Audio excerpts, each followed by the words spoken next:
you, and when I defang the Viper, trust me, ain't gonna come from nowhere. Jeff, I already put you out. I don't even know why you're out here right now. Keep on talking. Hey, do me a favor. Why don't you act like this is an AA meeting and you shut your mouth while I'm sharing with the group? And Mustafa, you out here, a boy among men. And I'm gonna tell you what, you got lucky at the Rumble, so I know you're gonna come out here and run your mouth about how bad you are. But let me give you a little bit of a reality check. You see, Mustafa, you said that my eyes don't lie. Well, your eyes don't lie either, because last week, they were closed real tight when I put your simple ass to sleep. And AJ, hey man, be honest with me. How's our old girl Wendy doing?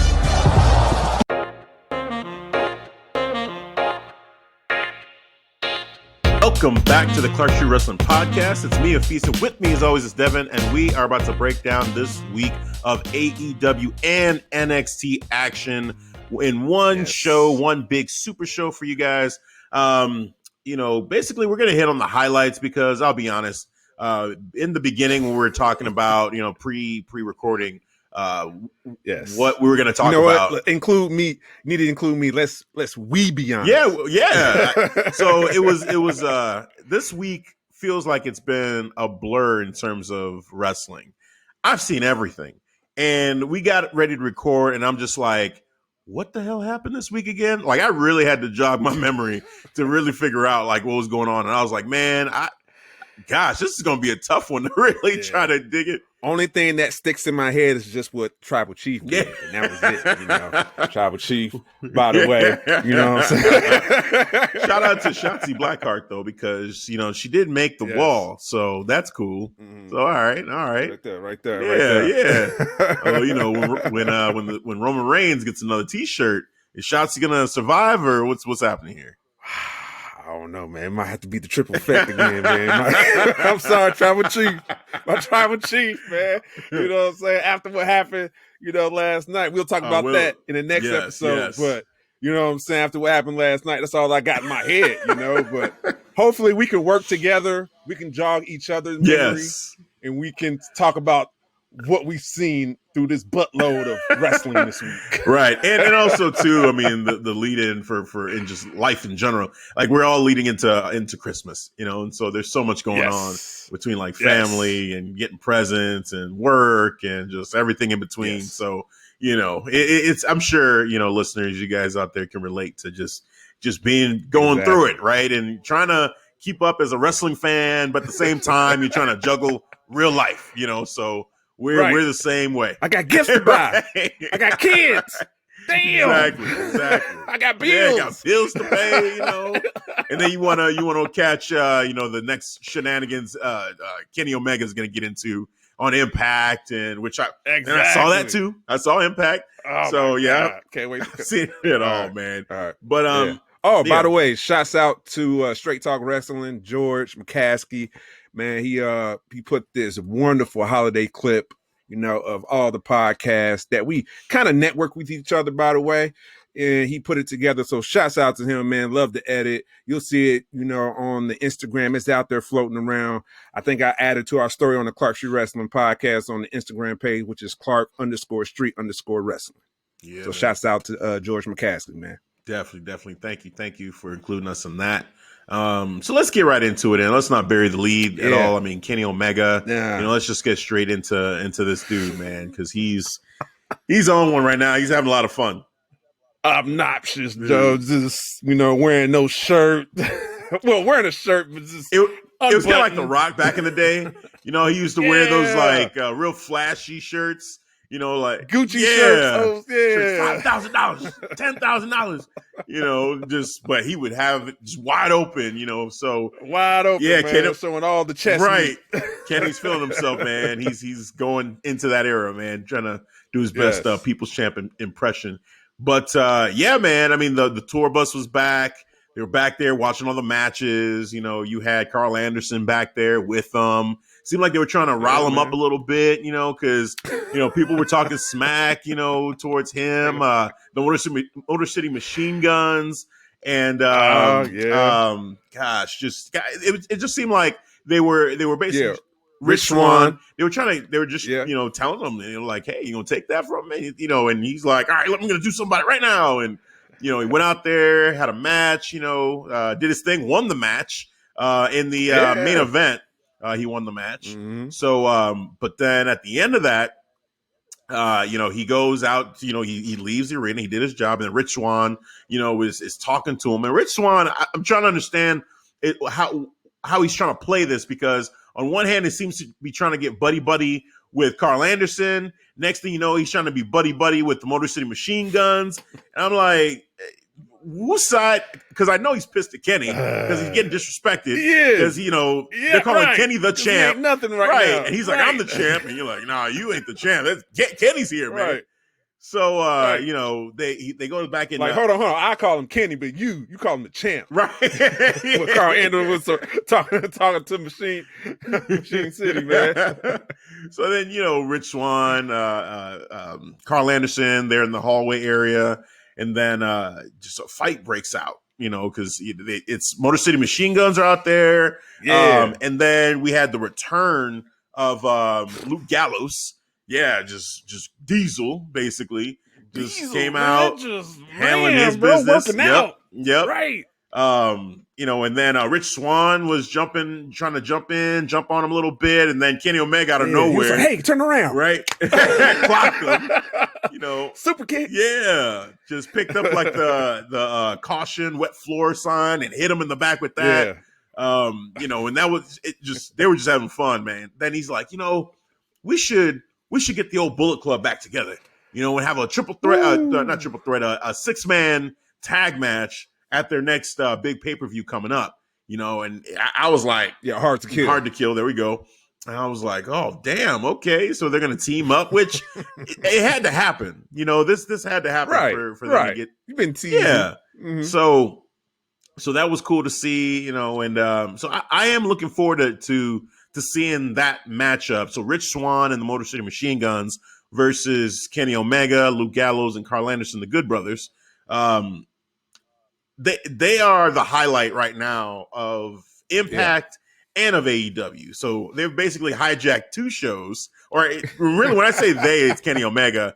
But shout out to Don Callis. Well, you could say they. Yeah, Don Callis is doing a great job. With just his energy level, his promo skills. He's just it's so refreshing too to see a manager like that. Of that caliber on AEW. Yeah, man. It's almost parallel to Paul Heyman. Yes. He's probably the closest thing to Paul Heyman right now, and he's doing. I would say right now, I would still probably give the edge to Paul Heyman a little bit, but it's close. It's close. After last night, Paul Heyman. Yeah, Paul Heyman. Yeah, right. He's like after last night. Man, I can't wait to get to SmackDown, man. I just want you to be able to talk about that, but. It's a lot of fun overall.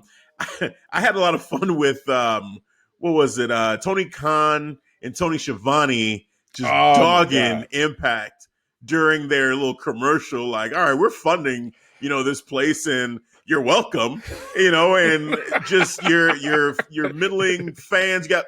Tony Schiavone said, "Oh yeah, they should be real proud that." Kenny Omega doubled their viewership from 1 to 2 fans. I said, wow, Tony Schiavone.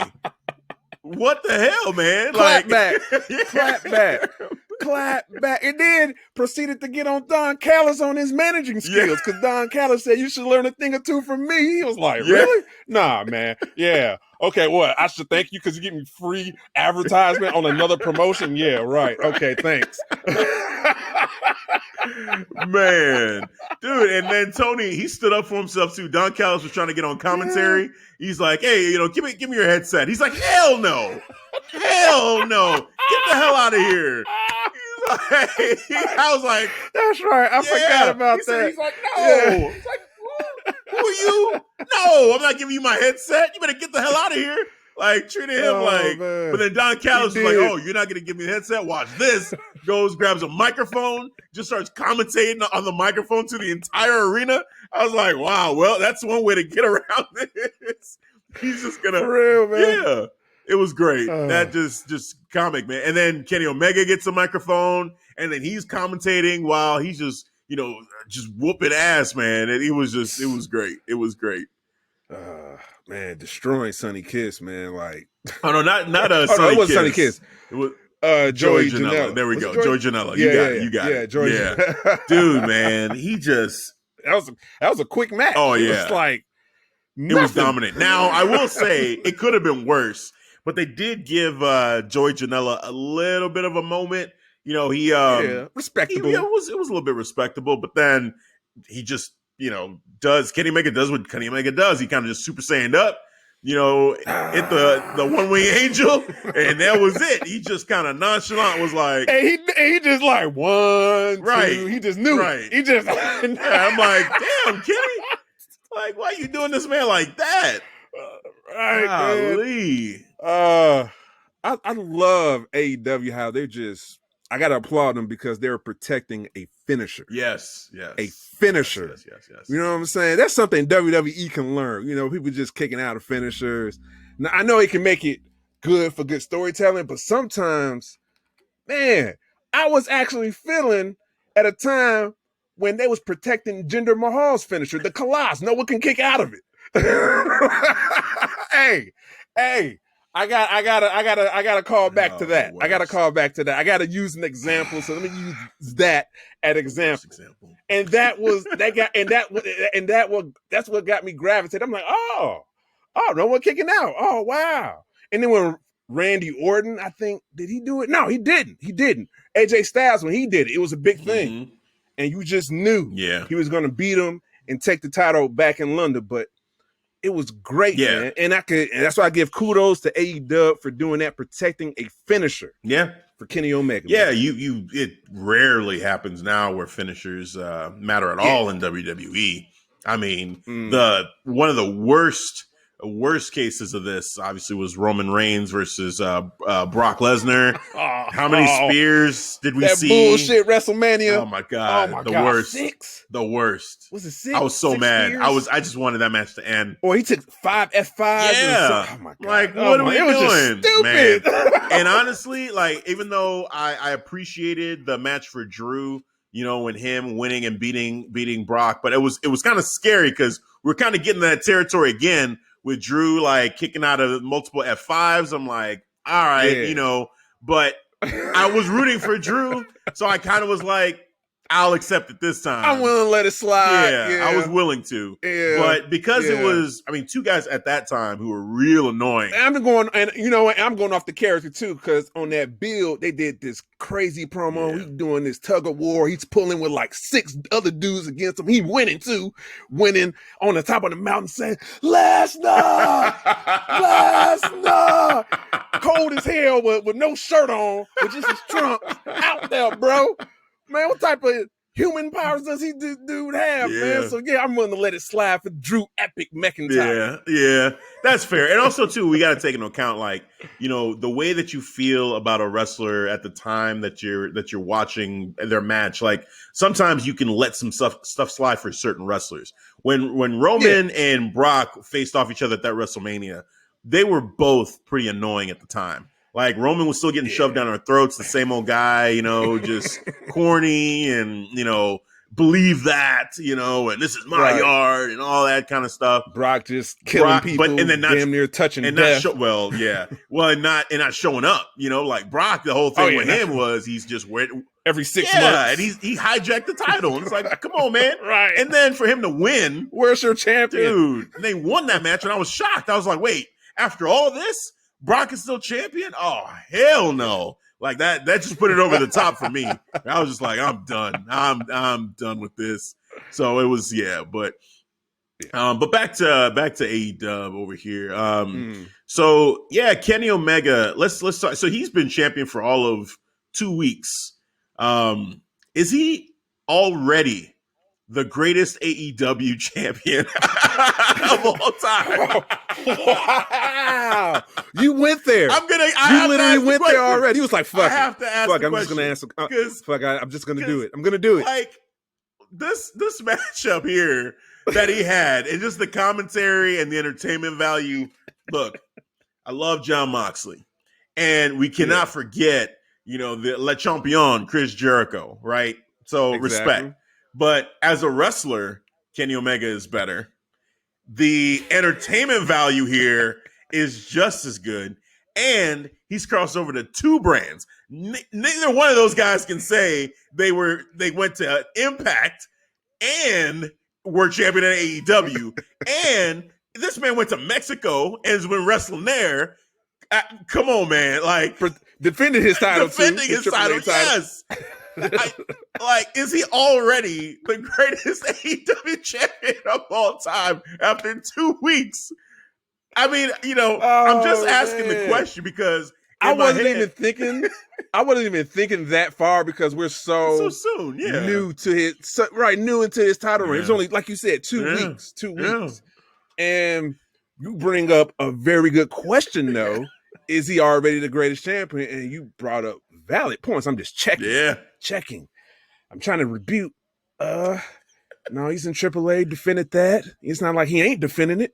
He's there defending it. FTW championship. You know what I'm saying? Same time. right. Defend it. Now he's Impact. You know what I'm saying?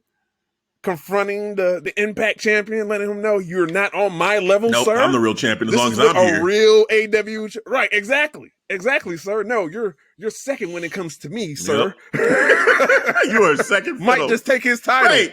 Talk about collection. Oh man. Oh my god. Oh my god. By the way, there's a meme. Oh, there's a meme. There's a picture floating out there on Instagram or just in the social platforms of a parody of Thanos, but instead you have Kenny Omega saying like, you know what? Fuck it, I'm gonna do it. I'm gonna do it myself. But instead of the rings, you see the titles. Nice. Somebody had to do it. That's awesome. That's awesome. Right, man. But yeah, that's what I want to see. I want to see him go around. I mean, we talked about that last time. I do. Is just start collecting titles, man. Like just titles, get them all. Oh man. If you want to be the best, that puts a statement right there on it. Period. Yep. Dare I say it? Yeah. Like, hey, everybody been saying throughout their career, I'm the best wrestler. Chris Jericho in WWE, when he was saying like, I'm the best in the world. You know what I'm saying? CM Punk, best in the world. CM Punk, best in the world. Shane McMahon. Exactly. But this can be actually legitimate to Kenny Omega if he's going to different promotions and collecting titles. It'd be hard to argue he's the best in the world. I mean, we already said on the show, but if he goes out and does that, like, how can you argue? The next promotion can be NWA too, because they already do. You know, we have Thunder Rosa, relationship with the Thunder championship Rosa. there already. So why not? I could take your NWA championship, the 10 pounds of gold, sir. That looks Impact, pretty good. Add it to my collection. Right, Impact Championship, the NWA Championship. Wow, man, like that would be insane. That would be insane if they got Japan involved at all. Like, get some of those titles involved too. Like, oh man, that'd be ridiculous. What happens with the Young Bucks now? Is he done with that relationship, Kenny Omega? He's not. Well, okay. As far as them teaming up together, yeah, I think they still will, but towards like him kind of separating himself from them the way this is happening, because this Kenny and the Young Bucks as they are right now, it feels like they're going two different directions. Now, here's the thing though that's funny, as I'm talking about this, I'm thinking through my head like, all right, Young Bucks, like if they were going to keep them together, how would they do it? They kind of had it before the Young Bucks won the title when they were super kicking just anybody and everybody. Like it looked like they were turning heel for a while and then they just didn't. But you could kind of continue that and that'd be a swerve. Like we all think, oh, you know, the Young Bucks, they don't really see eye to eye with Kenny because they're kind of, you know, still the baby faces, even though they had the little stint there. But maybe they surprise us all and say, you know what, man, like we're with them, better or worse. You know, this is our guy. And just follow him. And like them and the Good Brothers are kind of like his guys, either on AEW or on Impact. If he's on Impact, he's with the Good Brothers. If he's on AEW, he's with the Young Bucks. Because the Young Bucks were part of Bullet They were all together before. Yeah. Exactly. So, I mean, and then when they do that crossover show to have everybody together, oh man, to put them all together to say, yeah, you know, the Young Bucks and the Good Brothers on the same ring, them just being a stable with the titles, yes. Right? And I mean, they have all the gold. Yeah, those 5 guys have all the gold right now. All Kenny has to do is get that Impact Championship, and it's like, all right, all the major titles. He's in the middle with both of the titles, right?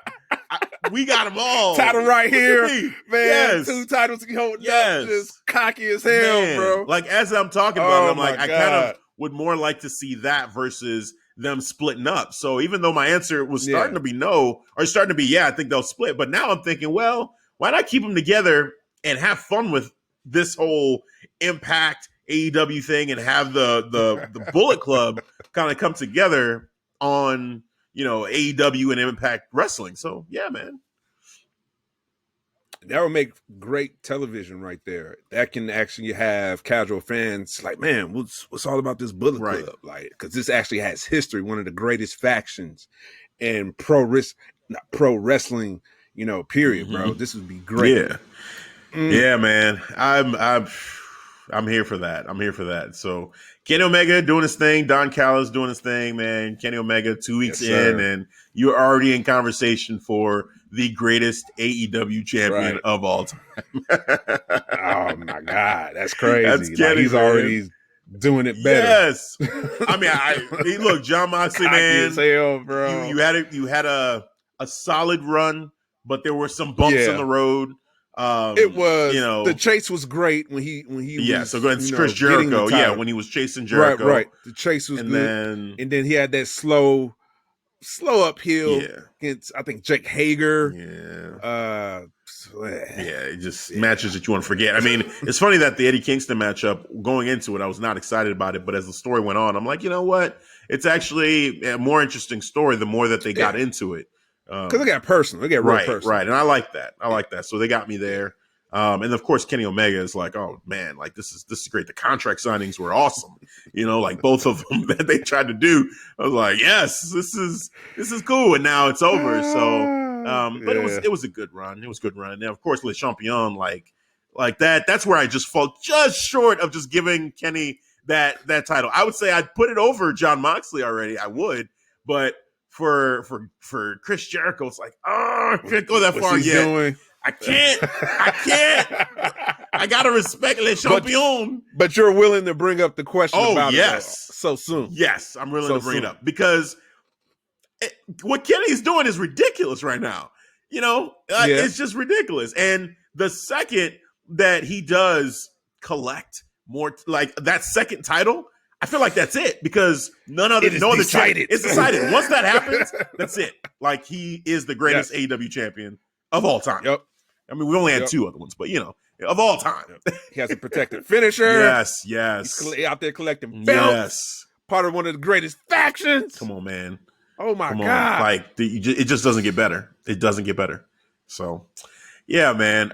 So more with 8. You might see a Kenny Omega up here soon. Yes. Real soon.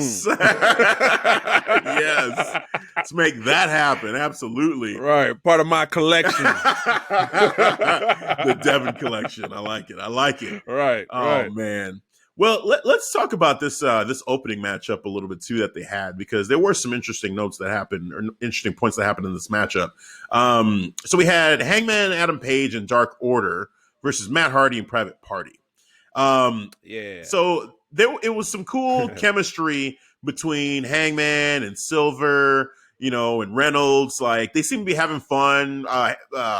Silver and Reynolds came out in the cowboy hats with the whole thing. Yep. They were doing his little gun salute. Kind of trying to match his style, right? So, and I actually appreciate that. They got a cool shot too of Hangman on the side, smiling as Silver is doing his thing, like, having a good time in the ring. He was kind of enjoying himself. He's like, you know what? This ain't bad. This is all right. I was like, do we see Hangman potentially join the Dark Order if this is what we're gonna get, with them just kind of like supporting him and everything?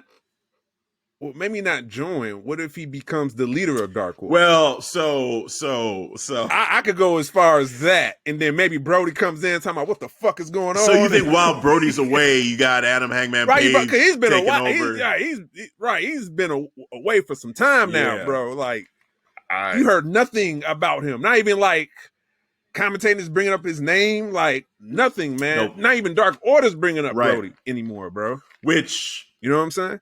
I mean, it's weird. I can't wait for Brody Lee to come back with the way that you're talking right now, because I hope he takes it as disrespect. I hope he takes it as like he will shut that shit down, bro. Aren't saying my name, and now you're bringing in Hangman Page, you're dressing like him. Yes, I'm destroying somebody. Somebody's getting destroyed. Destroying everybody. The first night that he's back, sacrifice. It's gonna be a sacrifice on the first night. I'm drawing blood. Yes. He needs to. None of this, like, all right, Colt Cabana, I'm trying to, get you on the team. No. I need him to go in and say, no, you motherfuckers fall in line. Someone's getting their asses whooped. And then, I need Mr. Brody Lee to come back, to make his return and put his foot down and tell the Dark Order, y'all must have forgot. But I'm going to remind you. Needs order. Yes. They're out there running amok. Oh, man.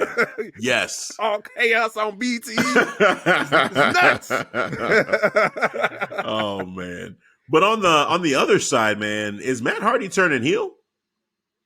Hey, we haven't talked about this, but I have been peeping that too. Yeah. He's been talking real cocky. Yeah. Like he knows all his, like, because he's using all the history he's learned. Yeah. He's like, listen to me, because I've done it all. Yeah. You know what I'm saying? So the way he be talking to Private Party, like they're just kids or something. Right. It's weird.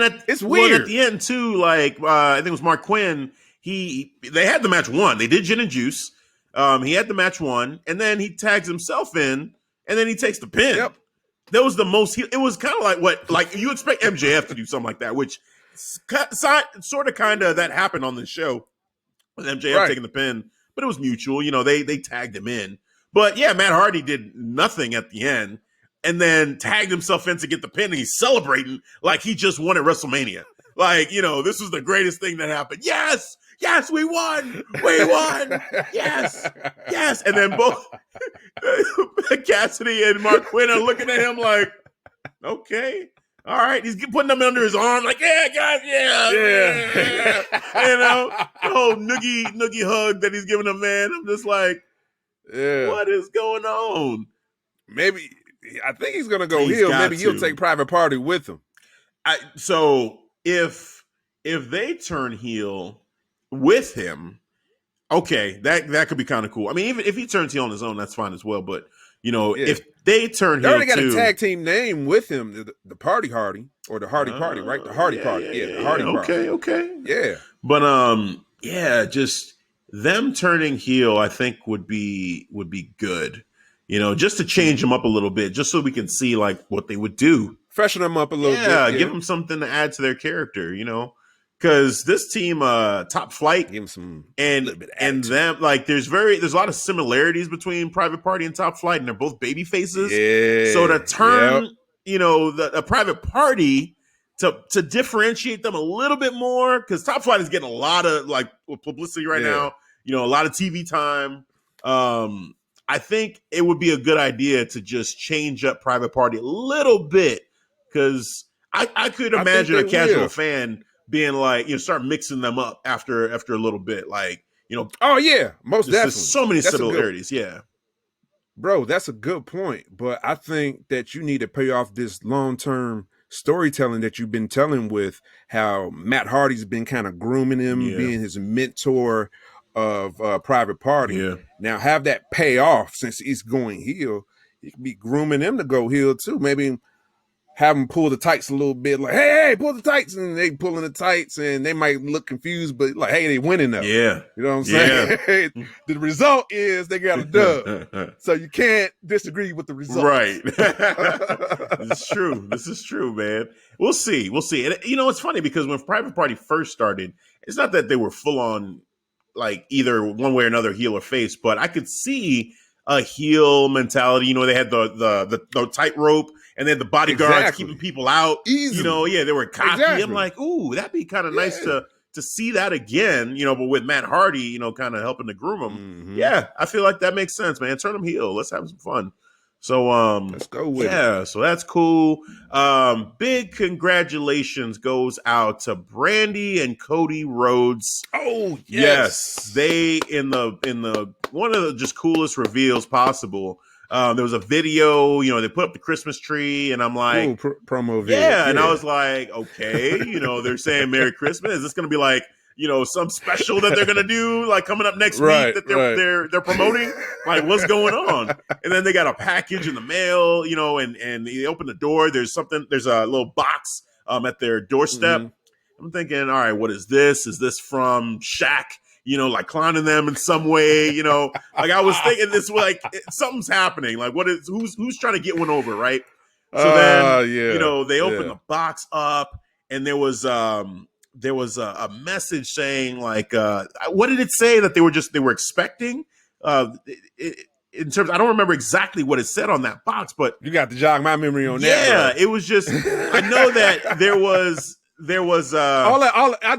I'm paraphrasing, but I know it said like expecting something. It was something about expecting. It revealed. Yeah, it revealed. It revealed box, that they were whatever message it revealed. Yes, right. It revealed that they were expecting. So that was awesome. Everybody was kind of caught off guard, like, oh, what? And then sure enough, Cody comes out to do his entrance. Brandy comes out. She's rubbing her belly. And then, you can see Cody get emotional, which was cool, man. Like, and I felt that.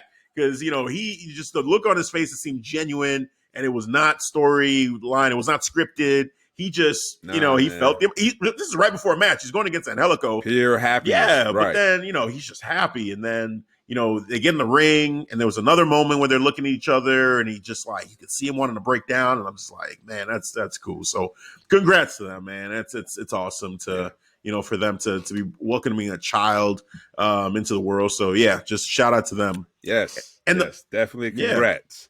To the new family to be now, man. Now they got to have their own prince or princess, part of the family. So it's going to be fun. I wonder if, knowing AEW, how they like to blur the lines a bit, where they use the pregnancy a bit with tying in with some story going forward. I can see that with Taz now, because he has his son Hook, and he could bring that up easily, bro. You're just that's an opportunity that's a layup, man, for Taz. Right, man. Let me get this layup real quick. Because if you don't bring that up, that's a missed opportunity, Exactly, like, bro. Exactly. Yeah. No, and they already did. I mean, he kind of, got on him.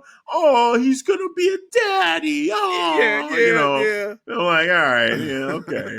But they gotta weave that in the storyline, especially since Cody was training his son, and now Cody's bringing a son into the world. Like, and the way Cody clowned him about his kid, like, hey man, if you're so good, why is your son getting trained by me? Like, huh? Like what? Like, right. I'm like, where'd this come from? I'm like, what? Disrespectful. Right. Expose him. Expose him. Taz was not amused. The microphone was down. And he was like, yo, hey man, you right. Can't believe you. Hey, man, that was bullshit. I ain't trying to tell him. That was low, bro. I was like, oh shit. Real quick. Like, this shit just got real, right. Bro. Real quick. Don't ever do that again. I'm gonna bring my son in this, man. Oh man. Yeah, so they I'm actually pulling up what actually happened. So there was it was a Gucci box. And in the Gucci box, Cody opens it up. There's little shoes, and it says, "We're expecting a new baby due 2021." And then they had their dog on the side too, and it said baby security and training. Yeah. So that's cool, man. I had to pull that up just to finish up that context there. But yeah, man, congrats. Good match too. He ended it with Cody Cutter, which was, not typically. I mean, it's funny because we had that whole conversation about finishers, not finishers. This dude, he just said, hey, I'm going to go ahead and finish this with this. And I'm going to change it up a bit. Change it up. Even commentary was like, oh, yeah, that's not usually his finish. But, he said, Cody Cutter. Right. Hey. Cody Cutter. I'm going to take him out. So solid matchup, man. But the bigger thing with this, obviously, was the announcement. So, again, congrats. It was. Congrats to them. Let's see. AEW-wise, in terms of big... I'll give a little shout-out to the Acclaimed. They had a matchup on Dynamite. The only thing, horrible bars, dude. Horrible bars, bro. Couldn't even Frank sound better. Yes, Frank sound better. He killed him. Kazarian won. He won that battle. Kazarian won. How did he eat you up like that, sir? Destroyed. The Acclaim. Yeah. No. Not at all. Not at all, sirs. Not on my watch. No. Sir. Oh my God. And I'm telling you, what keeps ringing in my head is what the Young Bucks said to them. I think it was last week, where they're like, "Didn't somebody else do this gimmick before?" Talking about John Cena. And I'm like, John Cena, yes. And I'm just like, it just feels like a John Cena ripoff. I'm sorry. Expose him. Yeah. Yes. Like, this isn't, I don't know. I'm not feeling it. He's trying to come off like he's really spitting bars. Yeah. I'm like, that's not, no. It's awkward. Yeah. It's awkward. Like, I'm feeling uncomfortable a bit. I'm at home. Yeah. Right. Dude, that's not a good look. Yeah. The Acclaimed. Yeah. I had to shout them out because they were on Dynamite, and I feel like this is the first time I saw them wrestle on Dynamite. This might have been their debut. No, I actually seen them on Dark, probably, AEW right? Dark. Right. Exactly. Right. But on Dynamite, on Canon television, as I like to see it. They was on Dynamite. I think just a promo though. That's what I'm saying as a match. Yeah. As a match, I think this was their debut match on Dynamite. Yep. So and in the ring they were good, they were cool, but yeah, it's just it was the dark cloud over the match for them definitely was. Kazarian destroyed them on the mic. Destroyed. Destroyed. No bars at all. And Kazarian, good job, man. You did great. Yes. He's like, I'm not even a rapper, and I know I can do better than that. He just I was like, wow, and he sure did. He man. Did. Just challenging his inner hip hop skills and his angry Hulk. I was like, By the way, man, look at his BTE. Dude is like hilarious, man. He's been more on BTE on YouTube, and he has like this persona how he's just pissed off all the time, but but he never admits that he's pissed off. Like, what are you talking about? He's screaming back at them. Oh, I'm not shouting. Oh man, let's talk about Thunder Rosa and Britt Baker a little bit. They had a segment. So Thunder Rosa basically was saying, you know what, I don't really think much of you at all, Britt Baker. Like, she acknowledged Britt Baker as the face of the women's division, but then, I guess Britt Baker had said she doesn't belong here, and she's like, just letting her know, like, hey, you think I don't belong here? Are you kidding me? You big nose, blah, blah, blah. I'm like, whoa. And that's all that was ringing in my head. I'm like, okay, Britt Baker's coming out because now she's getting personal, but she's like just tearing into her, like, I'm this, I'm that, blah, blah. And you talking all this shit. So not Britt Baker. It was Reba. Rebel. Reba, yeah. Rebel. She comes out. She's like, don't you ever talk about Britt like that. Don't you ever. She's like, what? Are you kidding me? Like, who do you think you are? And Britt Baker from the back, pow, takes her out. Yep, knocks her down. And then she's like, oh, you want to talk about me and my big nose? Okay. And then she puts her in the lockjaw, I guess she put her to sleep. She actually put Thunder Rosa to sleep. Thunder Rosa was out. Then I think she wet her face up getting paint off. Let's see what you look like under that face paint. Let's see what you look like. Yeah. Rebel is pouring the water on her. She's rubbing the face paint off. I said, damn, that's mad disrespectful. So, they did that. And then she's like, oh, look, you broke the camera, which is how ugly you are, something like that. And she stopped, she looked at the camera and then walked off. I was like, man, all right. This feud right here has potential. It has potential. It does. Just for pure entertainment, the promos back and forth.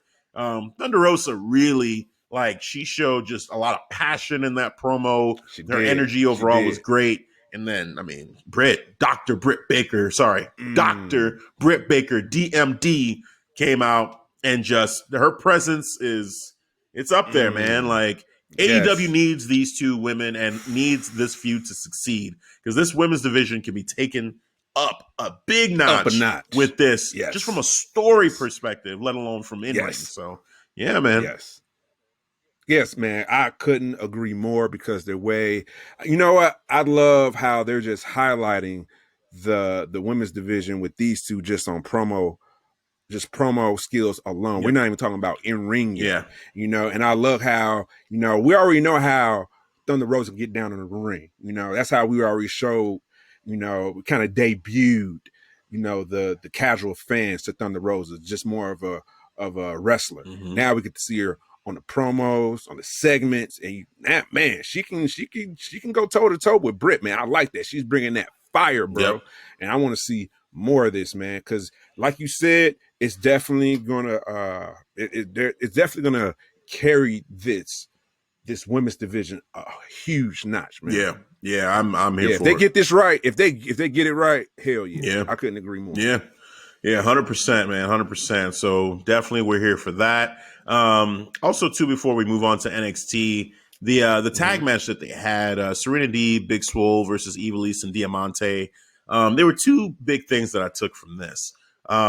One, Big Swole, she's another potential superstar for AEW in terms of the women's division.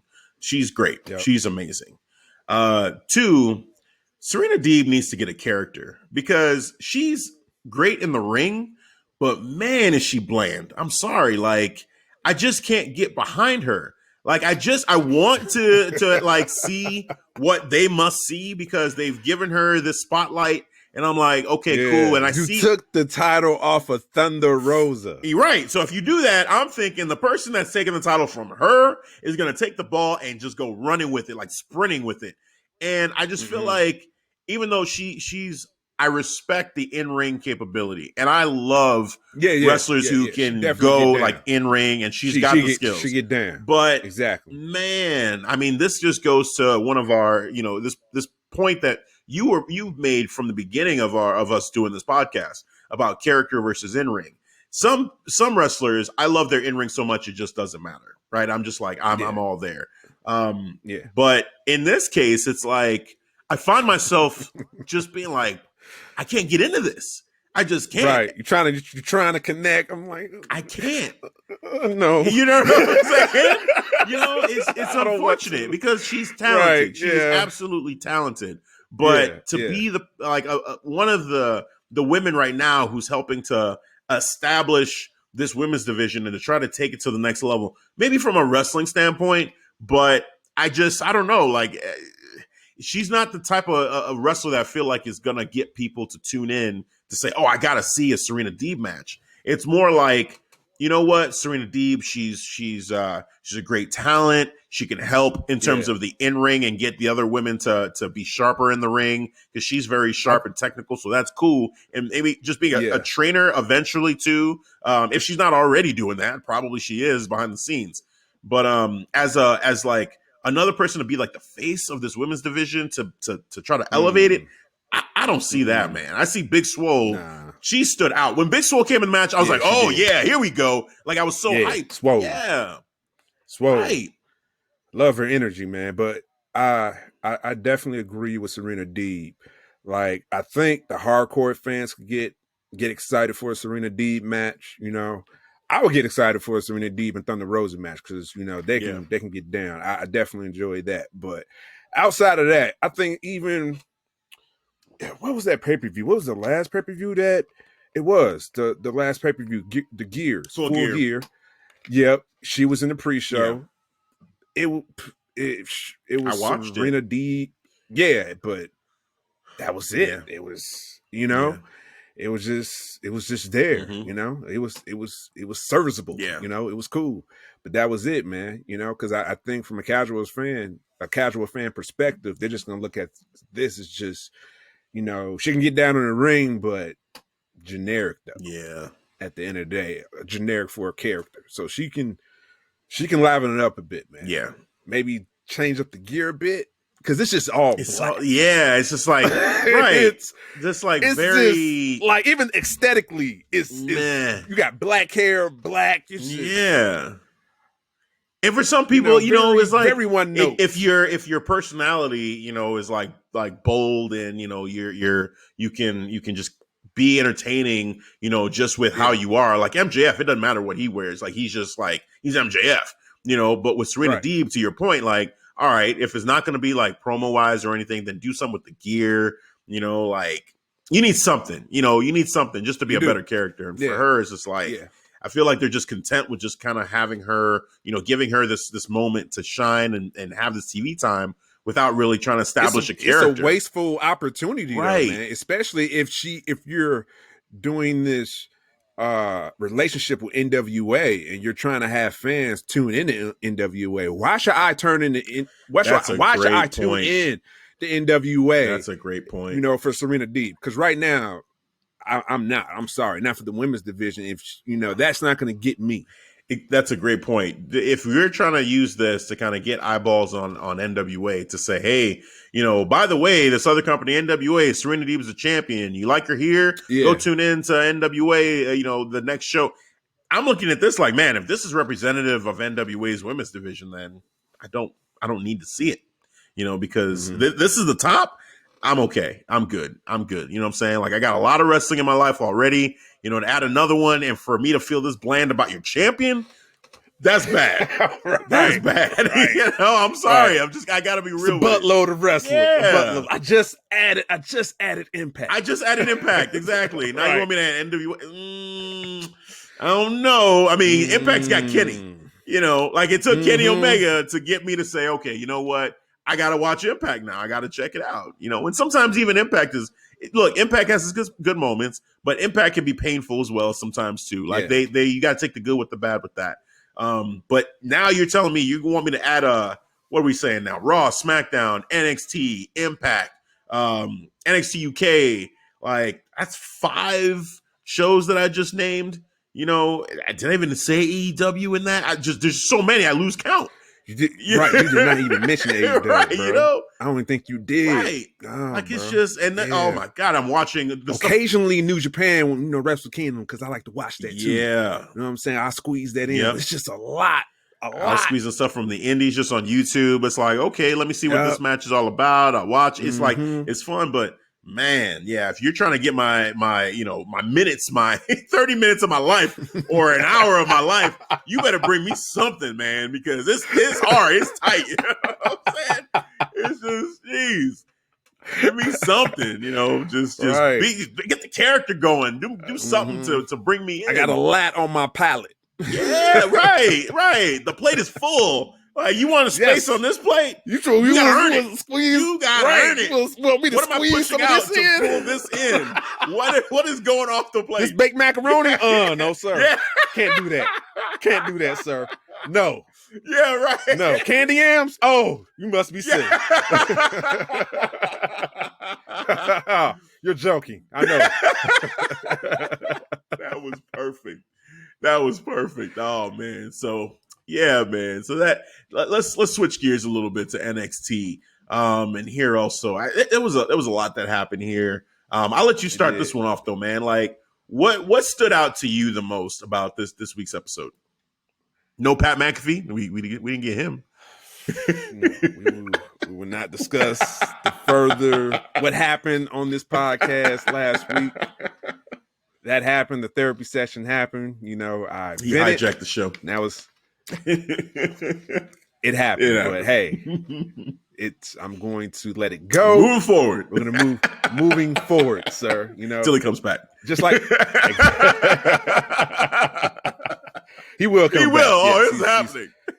Yes. He's going to issue a challenge to Adam Cole. It's going to be a takeover. Oh my Triple H is going to come out, or maybe William Regal will say it's going to happen. And yes, this is Will. He will get his oh, man. Hey, whatever. But hey, I'm done. All right, cool. I'm done. Got to get that out the way. All right. Now this week's episode. So what stuck out? Yeah. Okay, this week. All right. So obviously it was a Kyle O'Reilly and Finn Balor. That I think we could save that for last. But I want to talk about what really stood out will be the new faction that includes Candice LeRae, Indy Hartwell, Austin Theory, and Triple Time.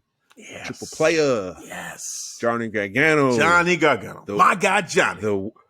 The way. The way. Johnny Gargano is leading. I can get behind that now. Yeah, the way.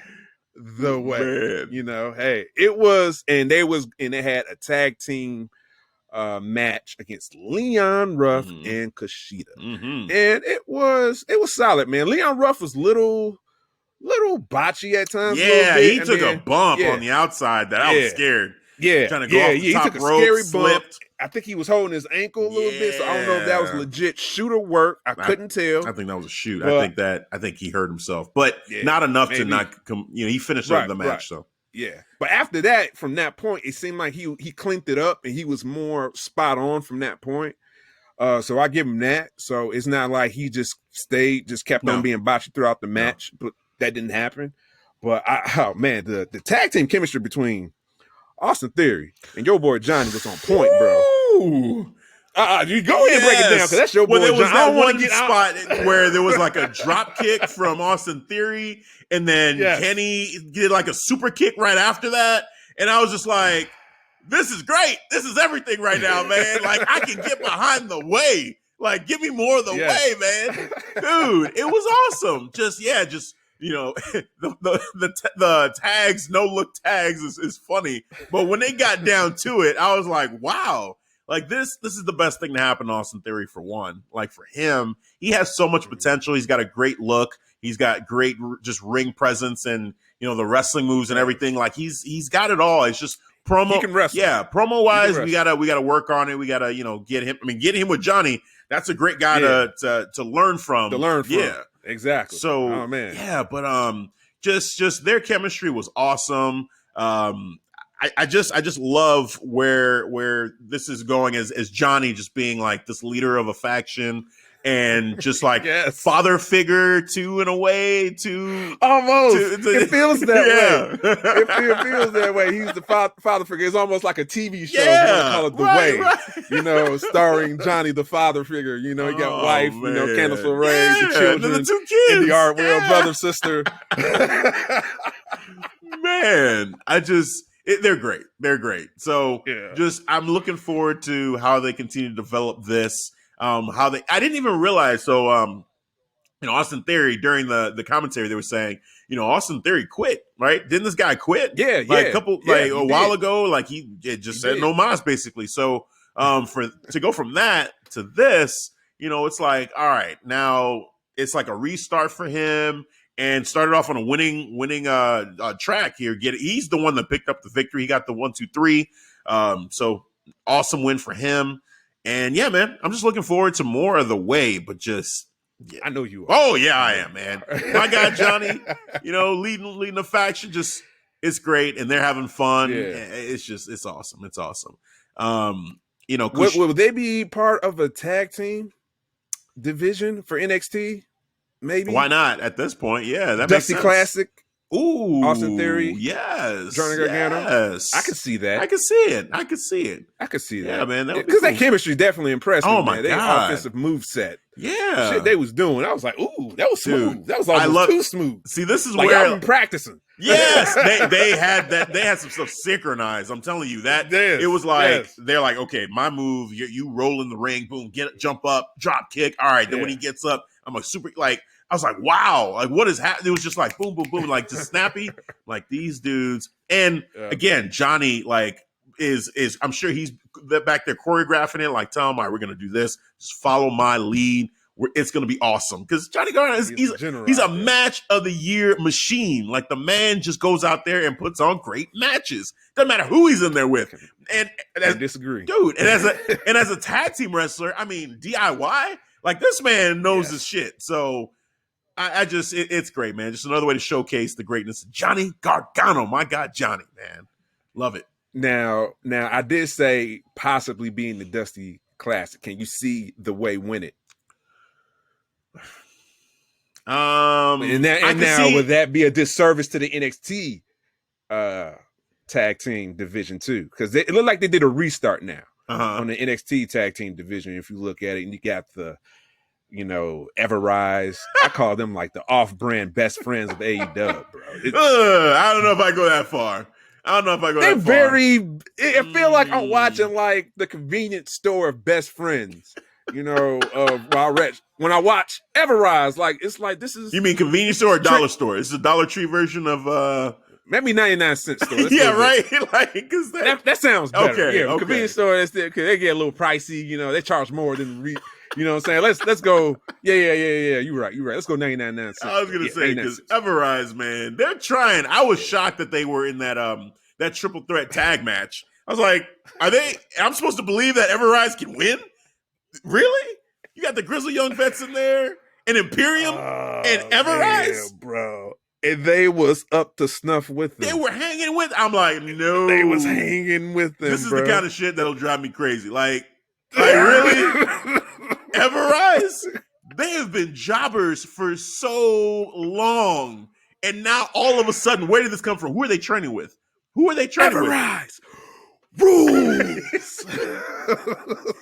Like, come on. We have the history. We know that this team sucks. We know they suck. Like that's been their whole gimmick. They're the ones that come out to get destroyed. Yeah. Doing this pose straight up V style. Dude. Now they're saying they got a saying now, they got a catchphrase, Everrise rules now, because they went toe to toe with the Grizzly Young Veterans in Imperium. I can't believe I said that. Out loud. Yeah. Yes. Yeah. Everrise. Oh man. All I know is they better not win the Dusty Cup. They better not. Bro. That would be a disservice. Right there. First round bounce. Yes. I'm calling. They should. They should. First round. Please. Come on now. Bounce. Come on now. Because NXT, there have been, like, as much as I love NXT, there's been every once in a while some sketchy, like, why is this happening right now? You know, we've talked about it right here on this show. If Everrise wins the Dusty Cup, nah, man, no. Something's happening. Nah. I'm gonna just cop it to Vince McMahon. Probably just said, "Hey, I'm taking over for the Dusty Cup. Right. You know, I'm gonna do something funny. This is good shit. I like tournaments. Yeah, let me get wicked with this. Ooh, no one would expect Everrise to win the whole Dusty Cup. Rules. Get it? Everrise rules. Why not, son?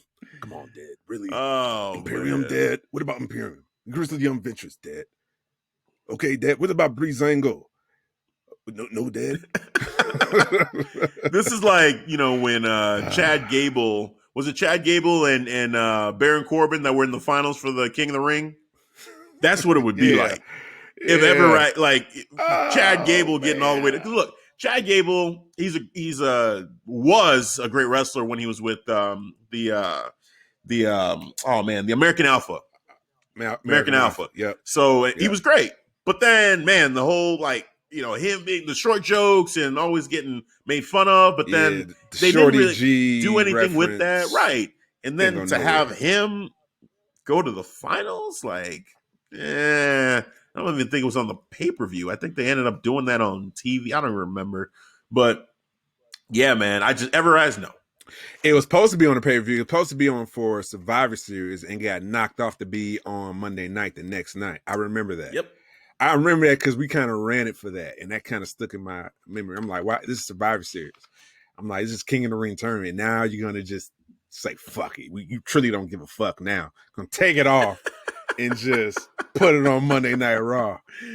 Put it in there between the second and third hour of Raw. I think when nobody just don't give a fuck. That's the one I call it. We were saying the final was supposed to be, if we were booking it, I think we had Drew McIntyre versus Kevin Owens.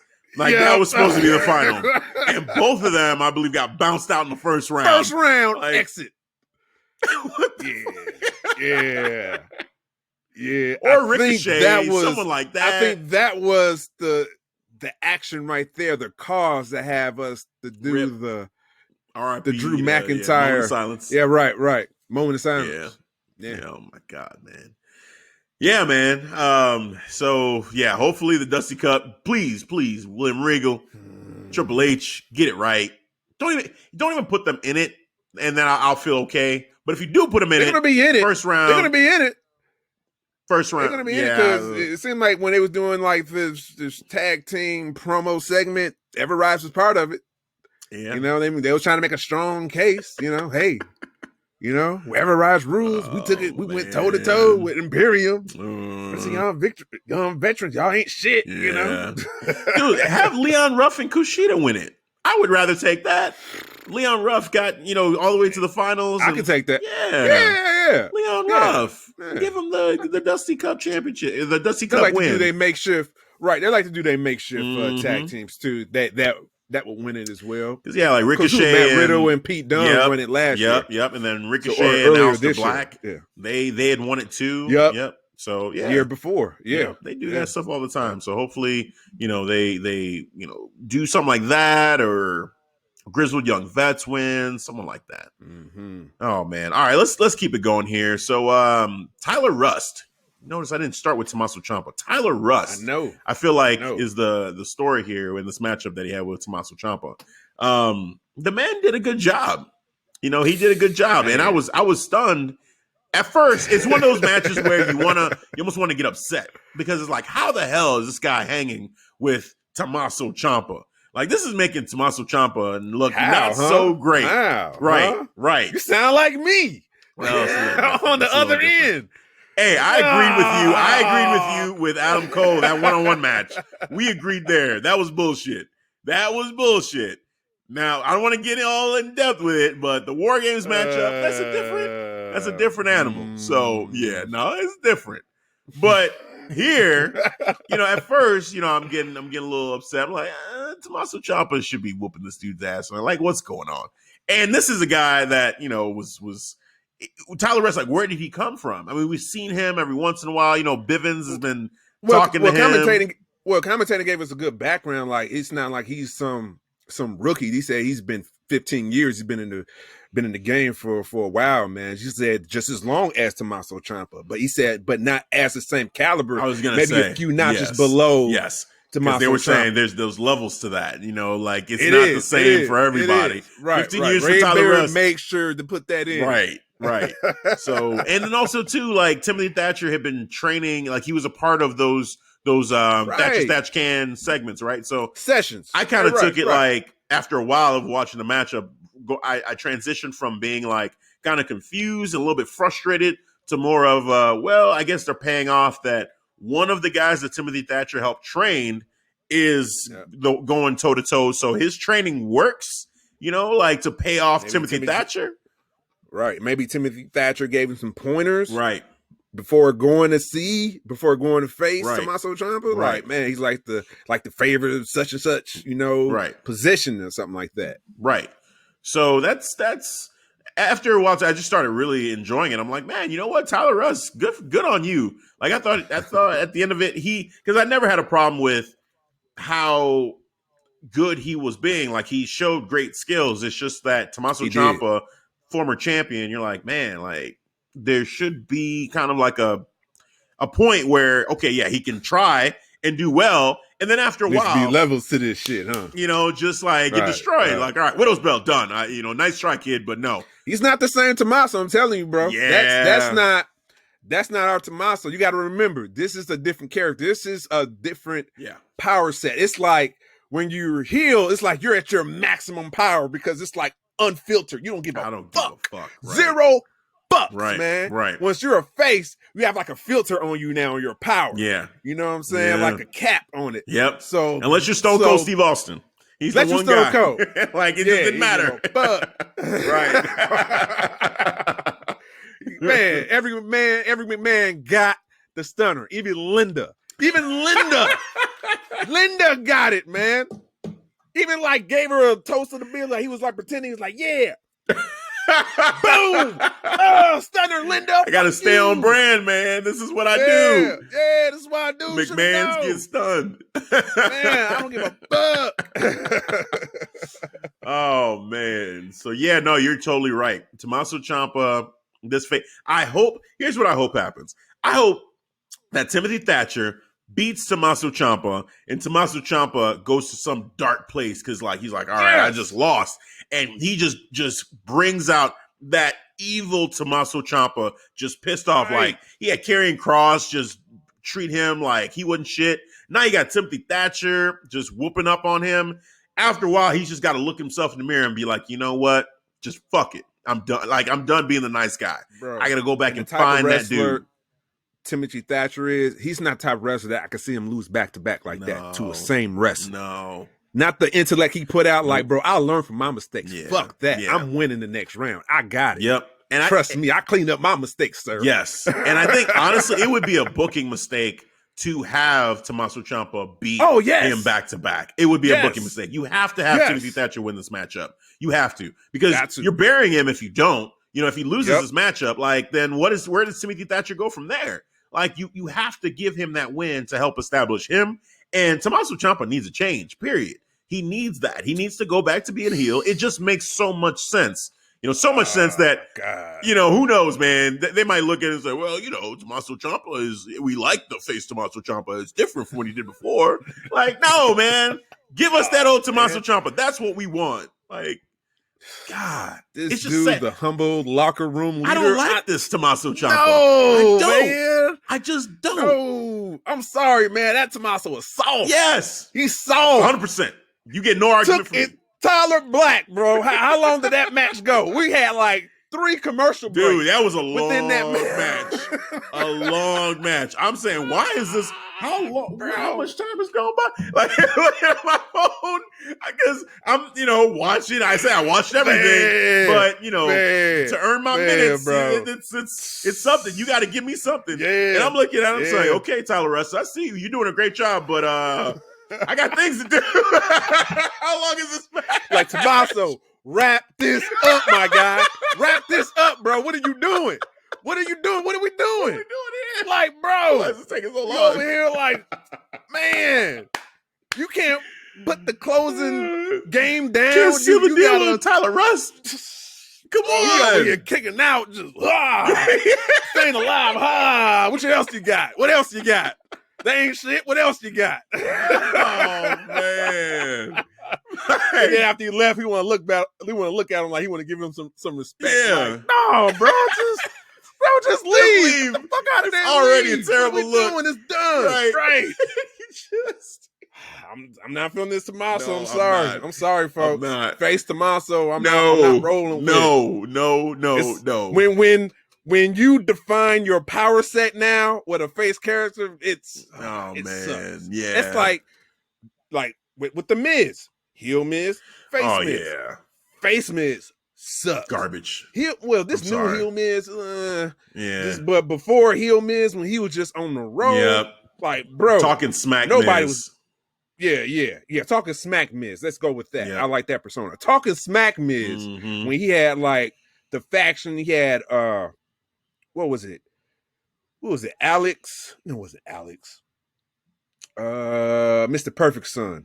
Oh, Curtis Axel? Curtis Axel. Exactly. When he had Curtis Axel and Wade Bryant's brother. Bo Dallas. His name too. Bo Dallas. Thank you. Mind going blank. Thank you, sir. Yeah, no problem. Yes, we had that faction going on, bro. It's like nobody was beating him, man. Yeah, he was on one. Man. And now it's like now we go to NXT and we're like, what are we doing with the Tommaso Ciampa character? I feel like we're trying to test something out to see if it sticks, but no, it doesn't. No, you already know what revert works. Back. You already know what works, right? Abort, right? Because here's the thing: we got it cut short by an injury, so let's just go back to that. And it felt like we were getting that because he was like, "Hey, Adam Cole, you know, I want Goldie back.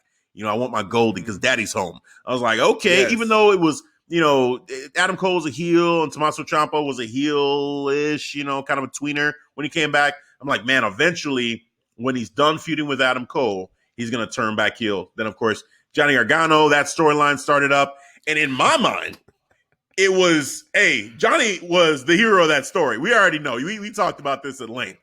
Even though Johnny, you know, on the outside looking in, some people say, hey, you know, Johnny was the heel and Tommaso Ciampa was the face. You know the real story. Admit it. We already had a debate, but you know. Nope, not this story. In this story, Tommaso Ciampa is forever Forever the heel. That man, I will say it till the end. That dude, I saw it it happened right in front of me at NXT Chicago.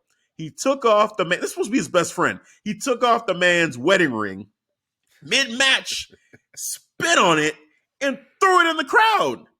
We're done. Like, we're done. At that point, we're done. You are evil from here on out, man. Talking smack to his wife, talking about, hey, you already know where a real man is. That you know he's not a real man. You know I'm more of a man than your husband. He's saying this to his wife's face, to her face. They all used to live together. Yeah, and they all used to live together. It's like, you know I'm more of a man than he is. You already know, Candace. What are you trying to say? Tommaso, that's the man's wife. Bro, like, that's the Tommaso we love.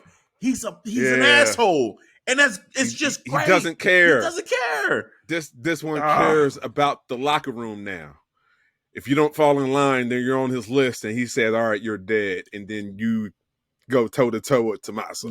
No. Good Lord.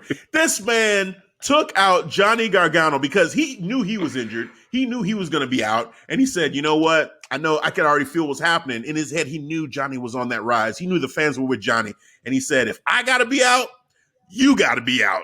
When he said, together. This is my moment.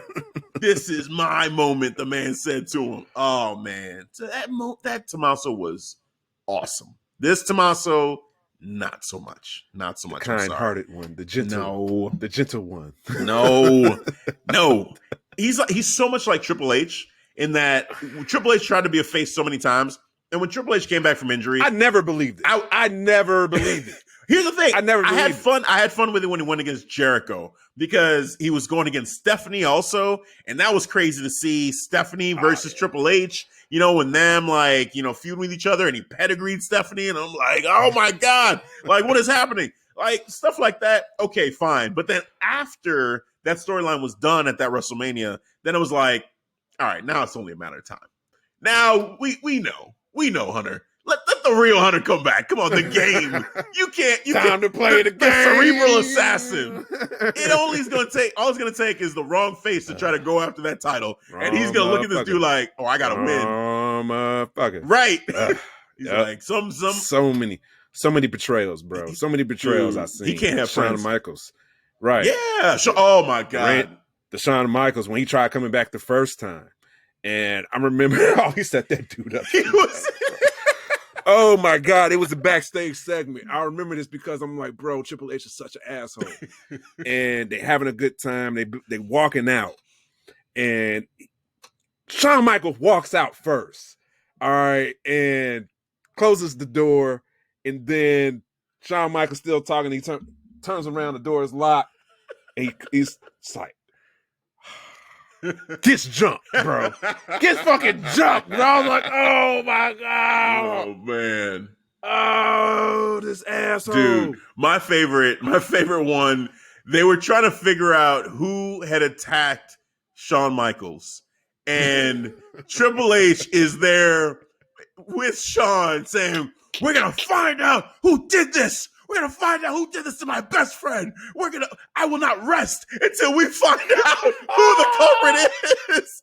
And Shawn's like, well, actually what happened, Shawn was at home via satellite healing up, and Triple H is in the ring, and he's like, he's like all hyped up, just like I just said.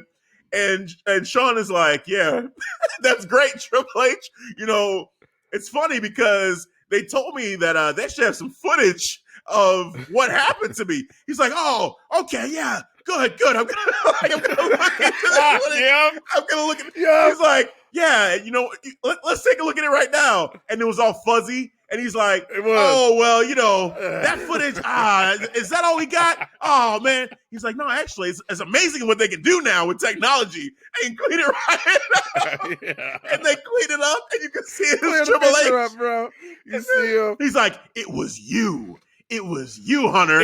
Oh, my God. And Triple H's face, he went from he went, you're damn right I did. Right I did. Damn right. I said, This man is evil. He is so evil. He went from, oh yeah, I'm gonna find the guy to he knows it's him. And he's like, yeah, motherfucker, you damn right I did it. And I'll do it again. Oh man. Dude, that was my favorite. That was my favorite. Can't trust him, man. Yeah, but they're cut. Triple H and Tommaso Ciampa, they're cut from that same cloth. Like, you just love to hate these guys. They're such great heels. Let them be great. Let him just be the best version of himself, which is as a heel. Like, as a face, coming off of injury, I get it. It makes sense because people already have the sympathy. But after a time, that just wears off. And now you just gotta be real and say what works.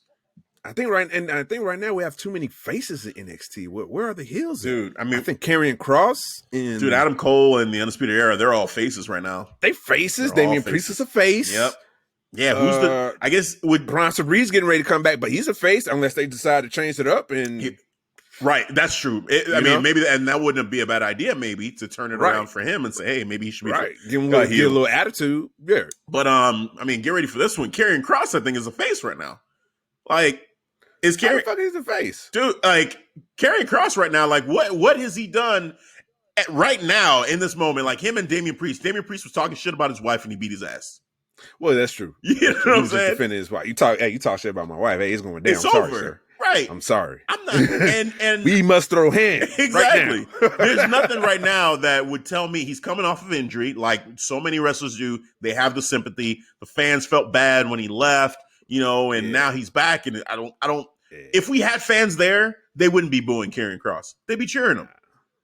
Because he's just like that entrance is so good. Cheering him. Matter of fact, we do have fans. The people that were there. Well, yeah, that's true. It is a mixture. I keep thinking it's still the developmental talent there, but they have actual fans there too. They got fans there. I'm telling you, I feel like Karrion Kross. He's slowly but surely he has that face push coming. So you know what would be interesting? Because I tell you, I missed the entrance, man. Oh man, it was so great when they brought it back. I was like, oh man, I do miss this entrance. You know what needs to happen though? I think Finn needs to turn heel. I think he needs to go back to being just a true heel. He's right now a tweener. He's not completely a face or a heel. Yeah. But they're kind of I don't like tweener Finn. I'm sorry. I gotta be real. He needs to. Well, okay. So I like face Finn because then we get the demon. Typically when he's a face.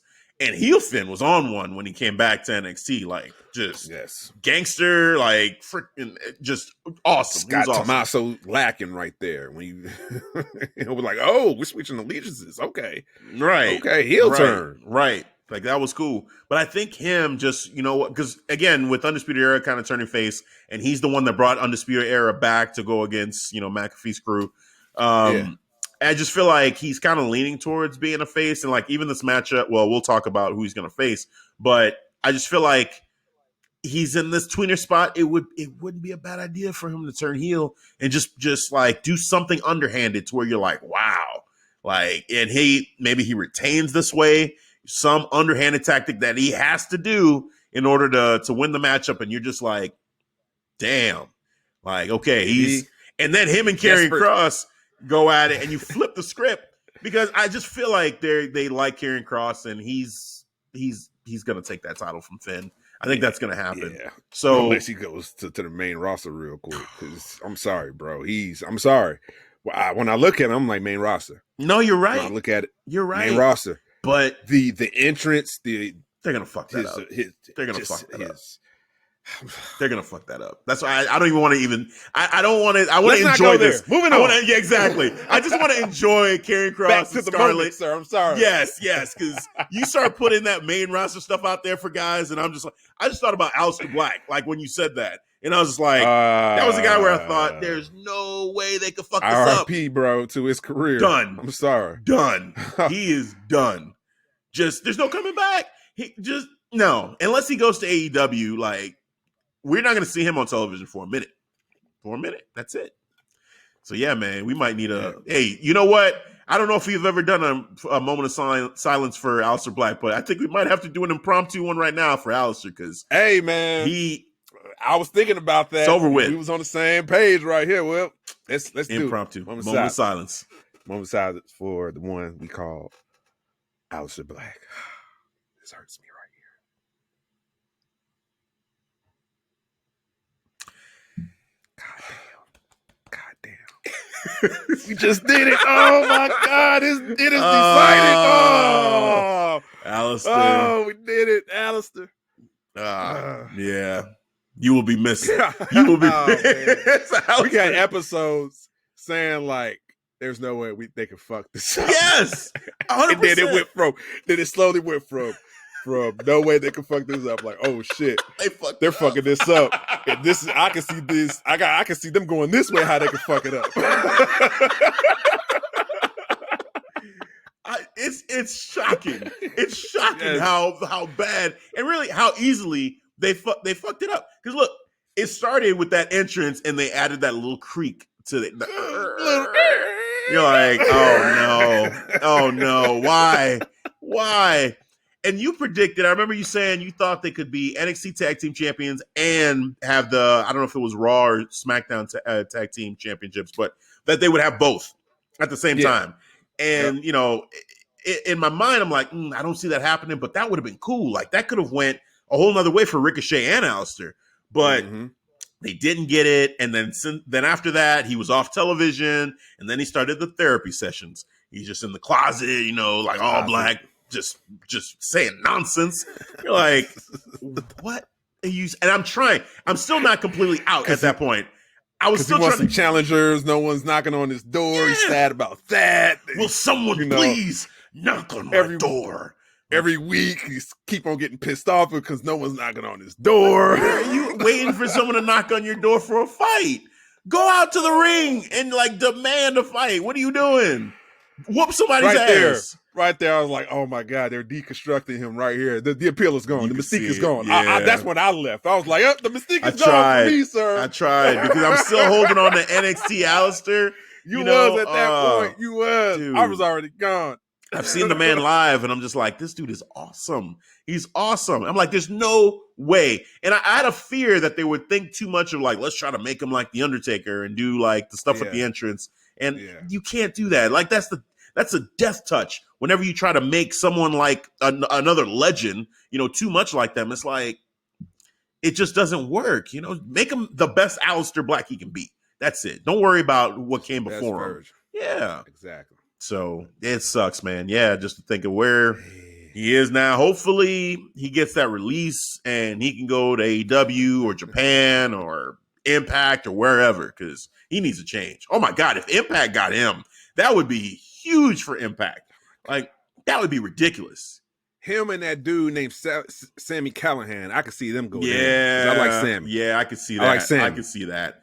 That would be. Oh my God, they could use some help with their that division for the main Impact Championship, like the contenders for that title. Yeah. I would love to see some more competition, some better contenders for that because right now it's like, all right, it's cool, but you add someone like Aleister, all right, now we're talking. Right? Because Rich Swann is your champion. I'm sorry, I don't buy it. No. I love Rich. I love Rich Swann. 205 Live, Rich Swann was great. Yep. He was great. I would say I'm almost annoyed when I see him carrying that title because that title looks bigger than him. Dude. I'm like, why the fuck is he carrying that title? Hell yeah, I can't wait to. Oh my God. I can't wait to Kenny just take that shit from him. And he Kenny deserves to take it. Well, here's the thing. The way they're treating him too, it feels so right for them to just be disrespecting him the way they are with Kenny there. It just feels right. It's like, yeah, no, this makes sense. They don't respect Rich Swann and the fact that he's champion compared to Kenny. Kenny's like a rock star coming in and Rich Swann's like, hey guys, but I've been here the whole time. And we're like, we don't give no, you ain't nothing. This is Kenny Omega, man. We got a real star here. We don't have to mess around with you no more. Right? We got a real champion now. Shut up. Don't mess this up for us. Oh, man. Oh, my God. It's just great. It's great. Yeah, so, yeah, man. I know we bouncing around, folks. Yeah, this is a general discussion. We're just having a good time. We're having a good time here. Yeah. And we've actually hit a lot of notes actually because we talked about, let's see, Tommaso Ciampa, Tyler Russ. We talked about the tag team matchup early. Let's jump into the number one contendership matchup because we've been kind of teasing that a little bit here. Well, actually, before we do that, let's talk about what is. Oh, you know what? The main event. Oh, that's nice too. Okay, well, I'll hold off on that one too. I don't want to talk about that yet. We got that video segment for Xia Li. Fuck. Hell yeah. Yeah. Bro. Yeah. What the fuck? Dude. So what the fuck? So here's what's happening. Going on? Well, no, I know what's going on. You know what's going on? I know what's going on. I already know. It's Xia Li. Like that video, that person with the face paint and everything, I think that's Xia Li. I think they're turning her into that character. I think she's already made the transformation, and they're showing us. That's what they're working on. Yes, they're showing us that transformation, like how she's getting there. Yeah, I thought maybe she's gonna be part of a faction. She's training to. They're turning Xia Li into a monster. That's what they're doing. What about Bo though? He's just there to. Bo is a sacrificial lamb. Bo is a sacrificial lamb. Bo, they're just using him like this is your first sacrifice. Like you were to destroy Boa, and that's it. That promo was legit because the shots he looked like he was taking looked stiff as hell. Just the way they slow it down. Yeah. You just you just see him the fist connect with the cheek, and you just see the impact, the vibrations of it. I'm like, oh my god, this is great camera work, dude. Yeah, it was filmed smart, because the last couple of weeks, we've been looking at it, and it's like, all right, they're both being tortured. Like, what's going on? But now, we see that it's Xia Li the reason why she feels bad is that she's punishing and being the one to torture Boa. And Boa feels bad because he's getting tortured. Like, he's just getting destroyed. No, he's like, again! Right. No. Again! Right. I'm like, shit! Yeah. Boa, hold on, Boa! Hold on, Boa. Oh man, he was getting worked. Yeah, man. I mean, maybe this. I don't see how this helps Bo. Actually, I was trying to come up with something, but I don't see it for Bo. He's just getting destroyed. He's getting destroyed. They are sacrificing Boa to make her a little bit or something. Yeah, man. Nah, man. I just like you said. Hold on, Boa. Someone needs to send a rescue team to go find them. And before it's too late. But I think it is too late. Because, like I said, I think we're just seeing the things that have already happened, and that the person with the face paint and all that's Xia Li. Like, that's her already transformed, and she'll re-debut with the face paint and with the nails, because they had little freaking looking nails too, little sharp nails. I think so. I think they're turning her into a monster. Hey, I'm with it, man, because ever since she debuted, she always came out happy that coming out. And, okay, I get it. You're happy, right? Hitting the thigh. Dude. Yeah. Like, all right, this is great. This is fun. If you're telling us this is how you're transforming, like, holy shit, this is a crazy ass transformation. Yeah, I'm glad you brought that up because, that definitely caught my attention. I'm like, what the fuck is going on? This was definitely crazy, the best torture chamber video. Yeah, this is the best segment for this storyline that they've been telling. Overall, I mean, I did appreciate like when the old man came out, and he's like, all right, get over here, like beckoning them, and the symbolism in the arena, and kind of the light.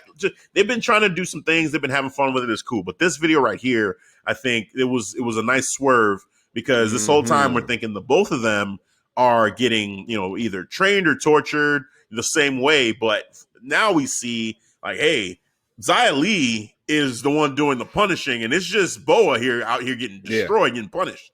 So yeah, man, it's interesting, and I love it for Xia Li, a whole new character that she'll have when she re-debuts. For Boa, would this character instantly be a star now? Like, Xia? Yeah, because you're putting in some time right here. Like, you're giving us like weeks of vignettes, right, of promos. Well, and she has the in-ring wrestling has never been a problem with her. No. But giving her a character now, giving her like an interesting backstory. We're seeing the evolution, and you give her like this larger than life character to portray. this has the potential, man. It really does. It really does. The emotion she was projecting in that promo seemed real, man. I was like, man, she's doing a phenomenal job. And when she was just trying to tell the dude, like, no, I can't do it, I don't think he could take any more punishment. Even Bo was like, please, stop, please. Stop. He was like, I can! Oh, man, Boa. Oh, my goodness. Woo! Yeah, man. Hold on, sir. Hold on. Help is on the way. Oh, man. All right. So let's get into the last two segments here for NXT. So I'll let you choose. Which one you want to talk about first? You want to talk about the number one contendership matchup, or you want to talk about the main event, which is Rhea Ripley and Toni Storm? Let's go with Toni Storm and Rhea Ripley. All right, cool. So let's do that. So Toni Storm, Rhea Ripley, they have so much history. Like when I heard about this matchup getting ready to happen, I'm like, okay, I'm here for this all the time. If at any time these two, they want to put them in a match against each other, it's going to be great. Going from, they both kind of debuted for, NXT fans in the Mae Young Classic. And then in NXT UK, they faced off against each other for the inaugural NXT UK Women's Championship. And Rhea Ripley actually won that matchup to become the first NXT Women's Champion. But then I think months later, Toni Storm beat her to get her first NXT UK Championship. And then sent her packing basically to NXT, which Toni Storm brought up. Said in the promo. Yep. Like, I'm the reason she's here. I was like, sent her shit. here, right. I was like, okay, all right. Set up packing. Yeah. It's like, man, like, so here, anytime you're going to say, hey, it's going to be Toni Storm versus Rhea Ripley, it's great. They have Rhea Ripley has a lot of rivalries in WWE and in NXT already. She's got Charlotte Flair. We've got Raquel Gonzalez building up. And then add Toni Storm, like she's got quite the rogue gallery for sure. I would say EO too, bro. EO Shirai now. Yeah, that's true. That's another big one. I'm telling you, it's great, man. It's great. Just the storytelling with Rhea Ripley specifically. Like the resume. Yeah. And it's great. Yeah. Well, it's crazy too, just to, talk a little bit more about this. So when they both debuted in the Mae Young Classic, Toni Storm was the one that I tracked first. I said, wow, because I saw her, on the indie scene. I said, man, I want her to end up in WWE. And then she ended up in the Mae Young Classic. I was like, oh, wow, okay. Like, this is happening. Like, this is great. Yeah. And I was rooting for her to win the first Mae Young Classic, and she didn't. It ended up being it was Kairi Sane that won the first one. And the second one, Toni was there again. I'm like, okay, if Toni's there again, she's got to win this. She's got to win this. Let's go. It's Toni time. Let's go. And then she went against Io in the main event, the final in that one, and beat Io. I was so happy. I was like, ooh, this is the beginning of just a meteoric rise. I don't know how they're going to keep her away from WWE, because if Vince catches wind of her at all, blonde, can wrestle, just overall, like, she's got the total package. Like, I could see her just going, and she didn't. She went to NXT UK, stayed there for a while. Now she's in NXT. And during that time, Rhea Ripley has surpassed her. Let's just call it what it is. Like, she went from being kind of like just the tall, like, kind of looks like Charlotte, a wrestler who's got talent, but was trying to find herself. Tall blonde, right? Yeah. Almost similar. Yeah, you're right. Almost similar to Charlotte. I remember those exactly. stories. To the Nightmare, to a person who has wrestled Charlotte at WrestleMania, who at one time in NXT and WWE, you could say she was maybe the main attraction for the women's division, period, like in all of wrestling. Like, her and Becky Lynch at a certain point, it was close, but man, at WrestleMania, her and Charlotte had the best match.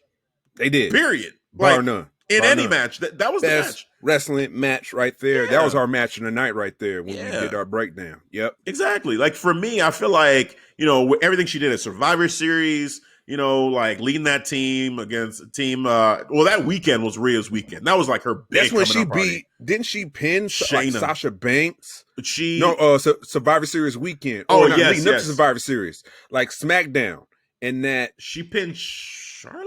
Was it Charlotte? She might have pinned Charlotte because at Survivor Series she pinned Sasha, because Sasha and her were the last two. Yeah. Yep.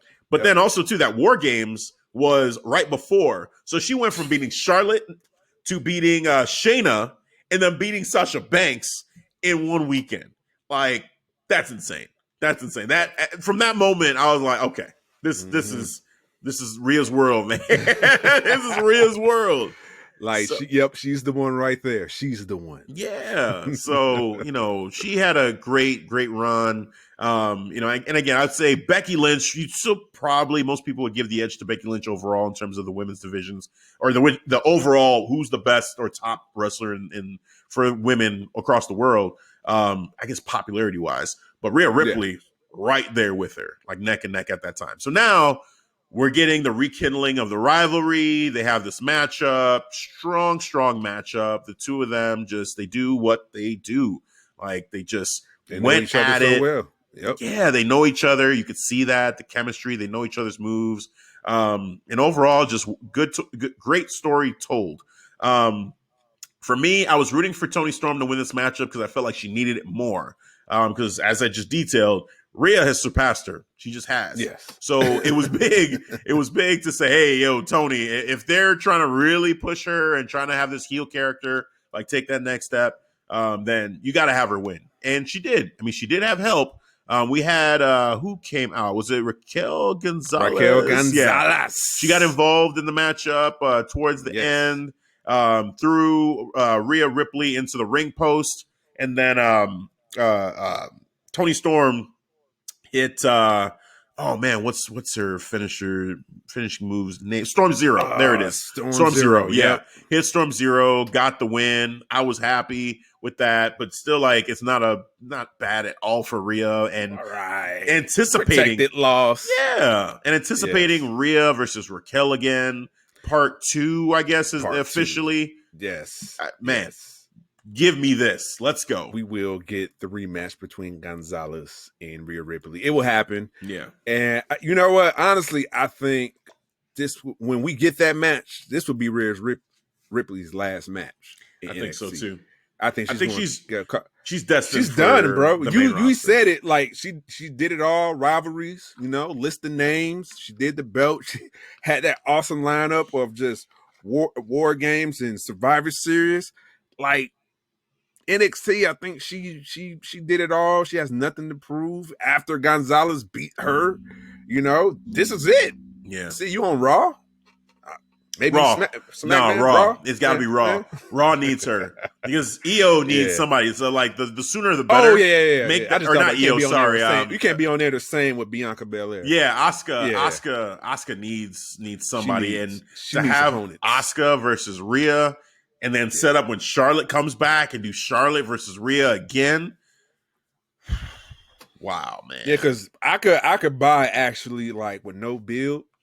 If you want to do just Rhea Ripley and Asuka, and then Rhea Ripley takes the belt off, I buy it. Mm-hmm. Because she went toe to toe with Charlotte. Yeah, bro. Of course. Hey, shit, makes sense to me. Gosh, and she's just primed to just take over like the entire women's division. Like Rhea Ripley goes to Raw, it's hers. As far as I see it, it's hers. Like even I'll go so far as to say this. If Rhea Ripley, let's say Rhea Ripley's champion, and Becky Lynch makes a return because they had and also to shout out to Becky and Seth Rollins on the birth of their child. It was like a couple weeks ago or a week ago that happened. So congrats to them. Beautiful baby girl. Beautiful. So congrats. And take this as no disrespect, Becky Lynch, because you are the man. However, if Rhea Ripley is there and Becky Lynch comes back, it's still Rhea's world. I think, as much as I respect Becky Lynch. The two of them together, I just in my soul, I believe Rhea Ripley. This is still Vince McMahon WWE, but man, if they was say we set that up. All right, this is Rhea's world. She has the belt. Becky comes back. They set it up. If they decide to do a match and Becky takes the belt, I am pissed instantly. Yeah, I'm pissed. Right. I'm sorry. Because I'm pissed because not only you ruin Rhea Ripley, you instantly ruin Becky Lynch too with it. I'm sorry. You just Yeah. ruined two superstars. Two superstars. In one fell swoop. One decision can destroy two superstars' careers. Yes. Look, Becky, we were saying it when she was on that title run that she started to get stale. Becky needs to be on like that chase. The chase, she's great. She's awesome to watch. Mm-hmm. She can eventually get the title, but I feel like a long-term title reign, no. But for Rhea, like Rhea needs to beat, if they were to face off against each other, she has to beat Becky. That'll help establish her, keep Becky away from the title for a little while.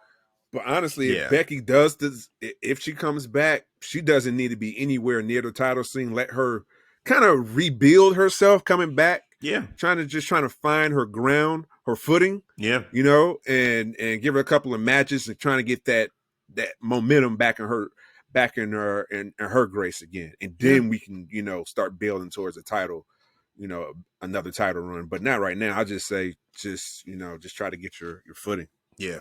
No, I totally agree. So yeah, man, Rhea, I could see that being her swan song, in NXT against Raquel Gonzalez, and she's had an amazing run, and it feels like it's time.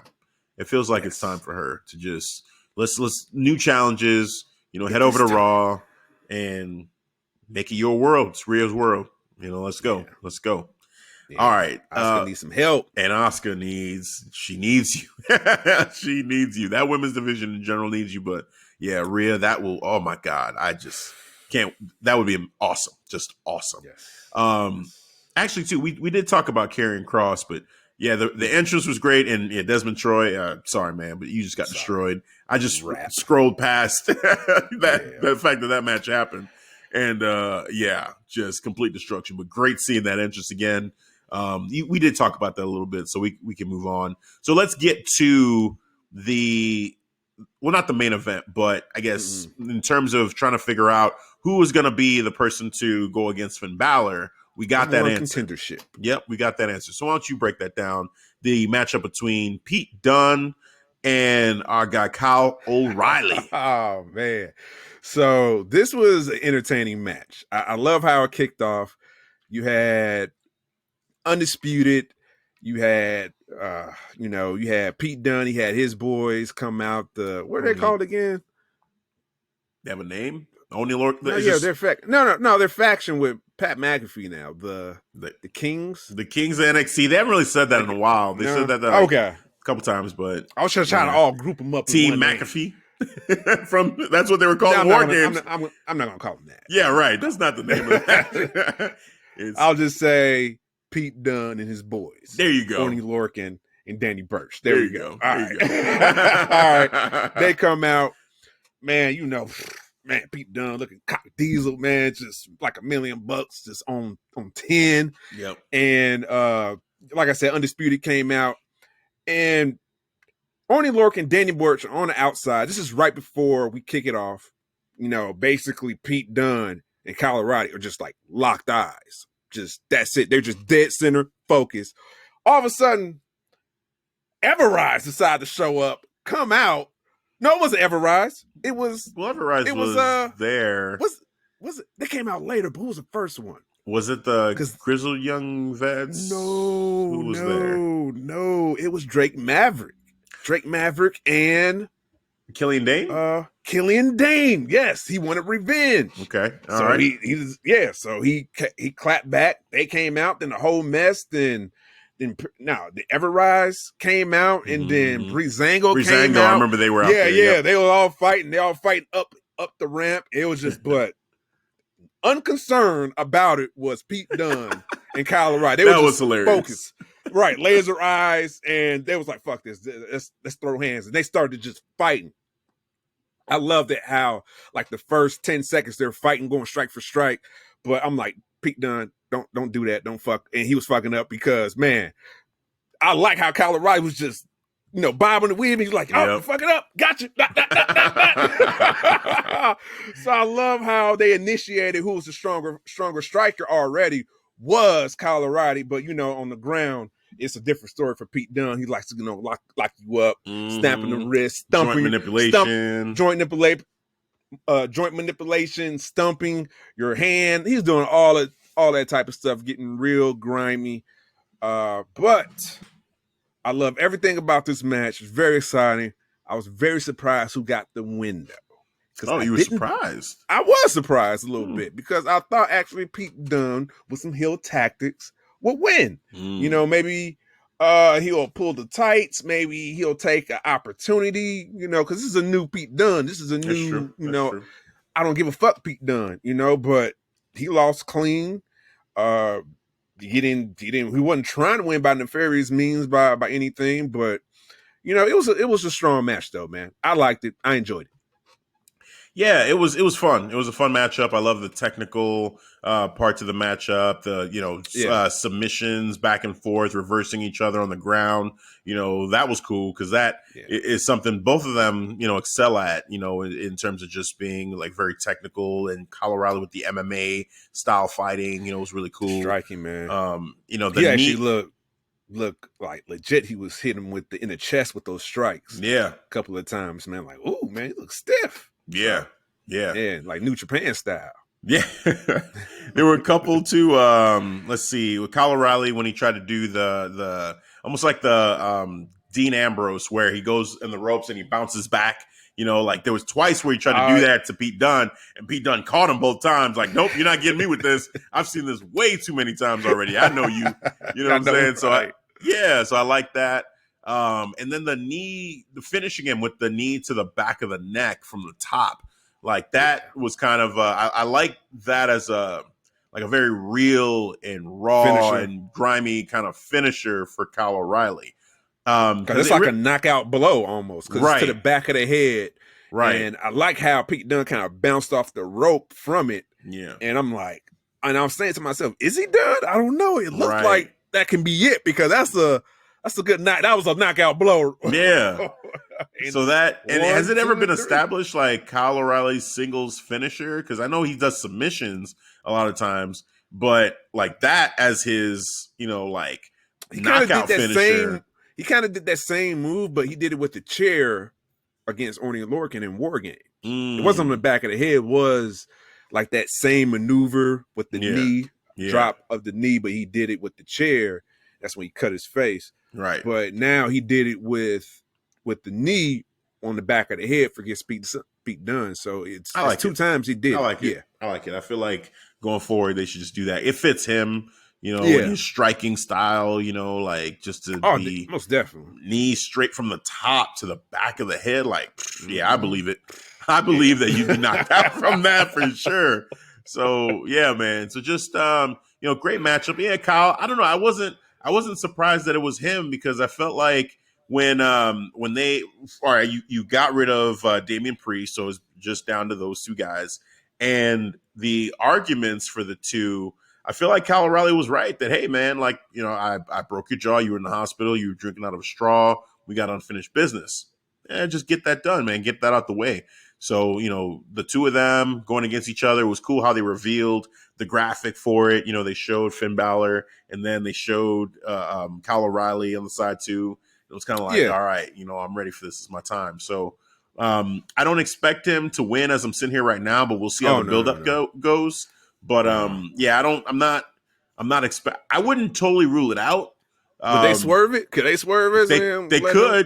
They could. You know, I could see it, but I'm so anticipating Damian Priest versus Finn Balor that I kind of, you know, would lean towards right now. I would kind of lean towards Finn Balor, but you said it, like you were surprised that you know, Kyle O'Reilly is getting the shot again. So, and this has been a boyhood dream. You know, they're doing like something big is going to happen here in the second matchup.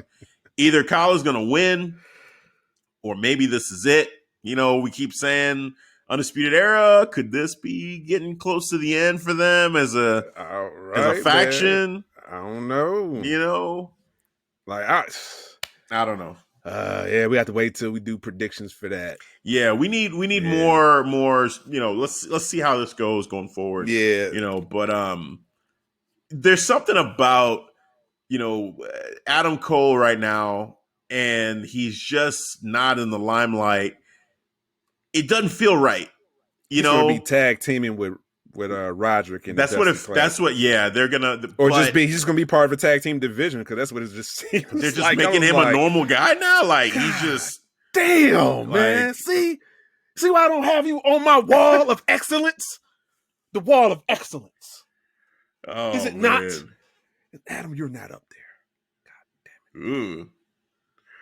I mean, so what I just thought of too is like, let's say Undisputed Era will get called up to the main roster, right? I feel like this is the kind of shit that would happen there. Yeah. Is that Adam Cole gets put in a tag team, to be a tag team wrestler, or like we said, like 205 Live might be in the future of some of these guys on the main roster. Like these are the kind of things that we fear. But seeing it happen to Adam Cole here on NXT, where he's just kind of becoming just a dude is weird. Just another guy. just a guy like Adam Cole. Like just a dude. It was Kyle O'Reilly who was in the middle. I know they're trying to. It's his opportunity. He's the one that's fighting for the championship, and he got the win at War Games. So giving him that respect. But something just feels like this is not going to last. That eventually Adam Cole's going to be like, the fuck, like, wait a minute, what are we doing? I'm still the guy, right? I'm the guy. I don't play second fiddle to no one, right? Here he is playing a good teammate. He's trying. He's trying. But I just don't think this lasts for too much longer, man. Just feels weird. Go back to being a tag team. Oh, that's what we're doing. Oh man, new version of Undisputed Tag Team. Riding at Adam Cole. Here we go. I don't believe it. I just don't. I know something's gonna happen. Something's gonna happen, but we'll see. We'll see. But yeah, man. So we're on a collision course here between Kyle O'Reilly and I just laugh because. What if Kyle O'Reilly it would just look weird, bro. I'm sorry. If he has the NXT belt next to Adam Cole. It's over. If Kyle O'Reilly wins, that's weird, bro. I think it's over. I think regardless, I think Undisputed Era. I don't know. I don't think this is gonna last, man. Wow, yeah, Kyle O'Reilly with the championship. Then you got Adam Cole and Roderick Strong with the tag team titles. They're doing Adam Cole, baby. But Adam, you got the tag team title. Like, Kyle O'Reilly's the champion. He's the man. They should be saying, Kyle O'Reilly, baby. Like, sorry. They should be saying that. It's not having a heel persona now. Saying O'Reilly, baby. O'Reilly, baby. Starts to take over. Wants to be the leader of Undisputed. Oh, man. Yeah.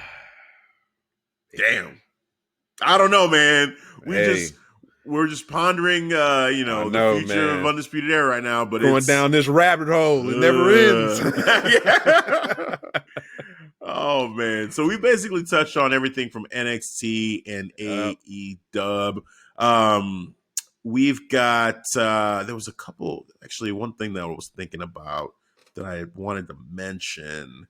What was it? Shotzi had a matchup. But that goes with the whole thing with the way. The way, yeah. The host for New Year's Evil. Oh yeah, yeah. With blanking out Dexter here. Lumis. Dexter Lumis, thank you. Yeah, Dexter Lumis being the host. Yeah, he was up on the stage on that platform. He was drawing, and they were like, "What's he drawing?" And then it was like he's the host. Then he turned, looked at the camera, which is the most awkward look, just staring. I'm like, how is this? They're like, how is he going to be the host? You have to be able to talk. Right. You have to be able to talk. That's what Wade Barrett said. Right. It's like, how is he going to host? He doesn't talk. Right.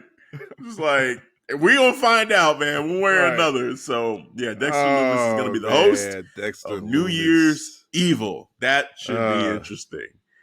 Oh, gosh. What do you think they should do with the Dexter Lumis? Should he just go to the main?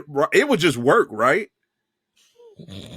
What I'm sorry to say, his character, easily can go to the main roster and will work too. If they want to do any outside the box idea, it can work for Dexter Lumis because they did comedy in NXT with Dexter Lumis' character. I'm sorry, I think Dexter Lumis' character to me is one character where Vince would look at it and say, "I don't get it." This is one where I would predict he would actually say, I don't see it. I don't believe it with. Well, just watch the Dexter TV show. It's the parody of that character. That's all it is. I know. Hey, He wears the same shirt, the gloves. Right. It's to me and you. It makes so much sense. It makes so much sense. But to Vince, I just have a fear. Like, there's been so many. We talked about this. We just laid Aleister Black's career to rest. We did. Like, we didn't understand that. Yeah. It just doesn't work, man. For these NXT guys. About some other wrestlers who put the rest from NXT in the next episode too. Oh man, okay. Yeah, well, we'll get there. But yeah, I don't know, man. I don't even want to think about Dexter at that next stage of his career yet. I feel like let Dexter go after the North American Championship, and do that for a little bit, Then why try him out as a host then? That's what got me thinking. I'm like, why try him as a host? Are they trying to see if, like, is this a test, like a test? Well, but like, you can say the same for Shotzi, and Shotzi. Well, yeah, I don't feel like Shotzi's gonna go to the main roster anytime soon. I think she still has things to accomplish. Being women's champion, I see that in her future in NXT before moving to Raw or SmackDown. But she could. It's just one of those things. Like Dexter Lumis, I think he's still a little bit of a work in progress. I'm entertained by his character, but the whole Cameron Grimes thing, it was like everything got put on pause. Basically, it was entertaining, but wasn't a huge fan of it. Yeah, I don't know. I don't get excited about thinking like, oh, Dexter Lumis going to Raw or SmackDown right now. I just think it's not time. Now it just got me thinking because like when I seen he's gonna be the host, I'm like, that's wild. I'm like, why not just have him just be in a wrestling match or have him some type of build? Have him host, doesn't even talk. So, it more feels like they just don't know what to do with him. Yeah, so it got me thinking outside the box. Like, wow, they're gonna like try him to see if he's ready for main roster, maybe. So that's what I was thinking going with that when I first saw it. Yeah, no, I feel you. I feel what you're saying. And maybe, but overall, I just feel like it's not that time yet. I don't think that's where they're going with it yet. But we'll see.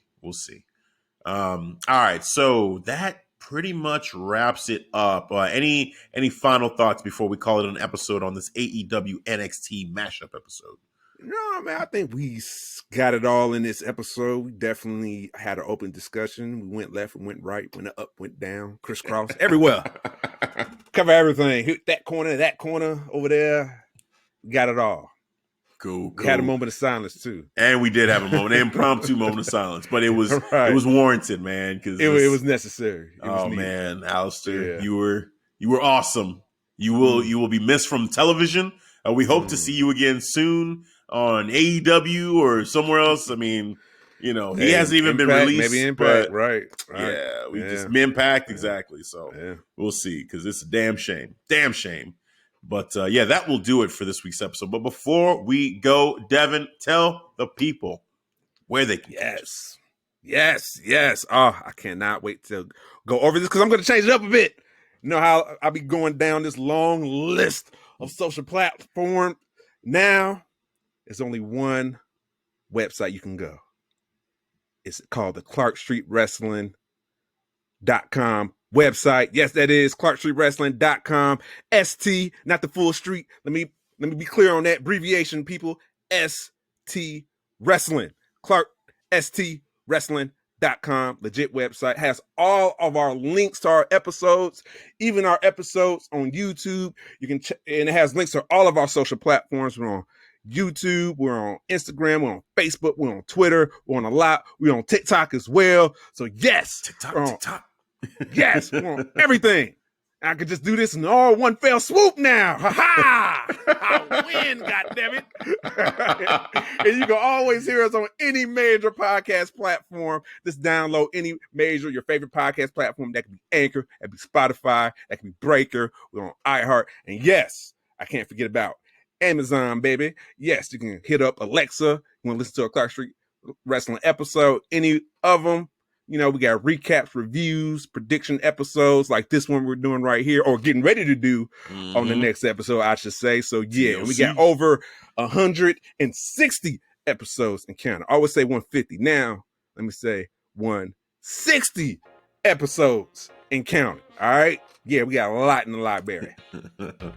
Nice. So that is going to do it for this week's AEW NXT recap episode. For Devin, I'm Hafeez. We'll catch you guys next time. Peace. All right, guys. Thanks for listening to the Clark Street Wrestling Podcast.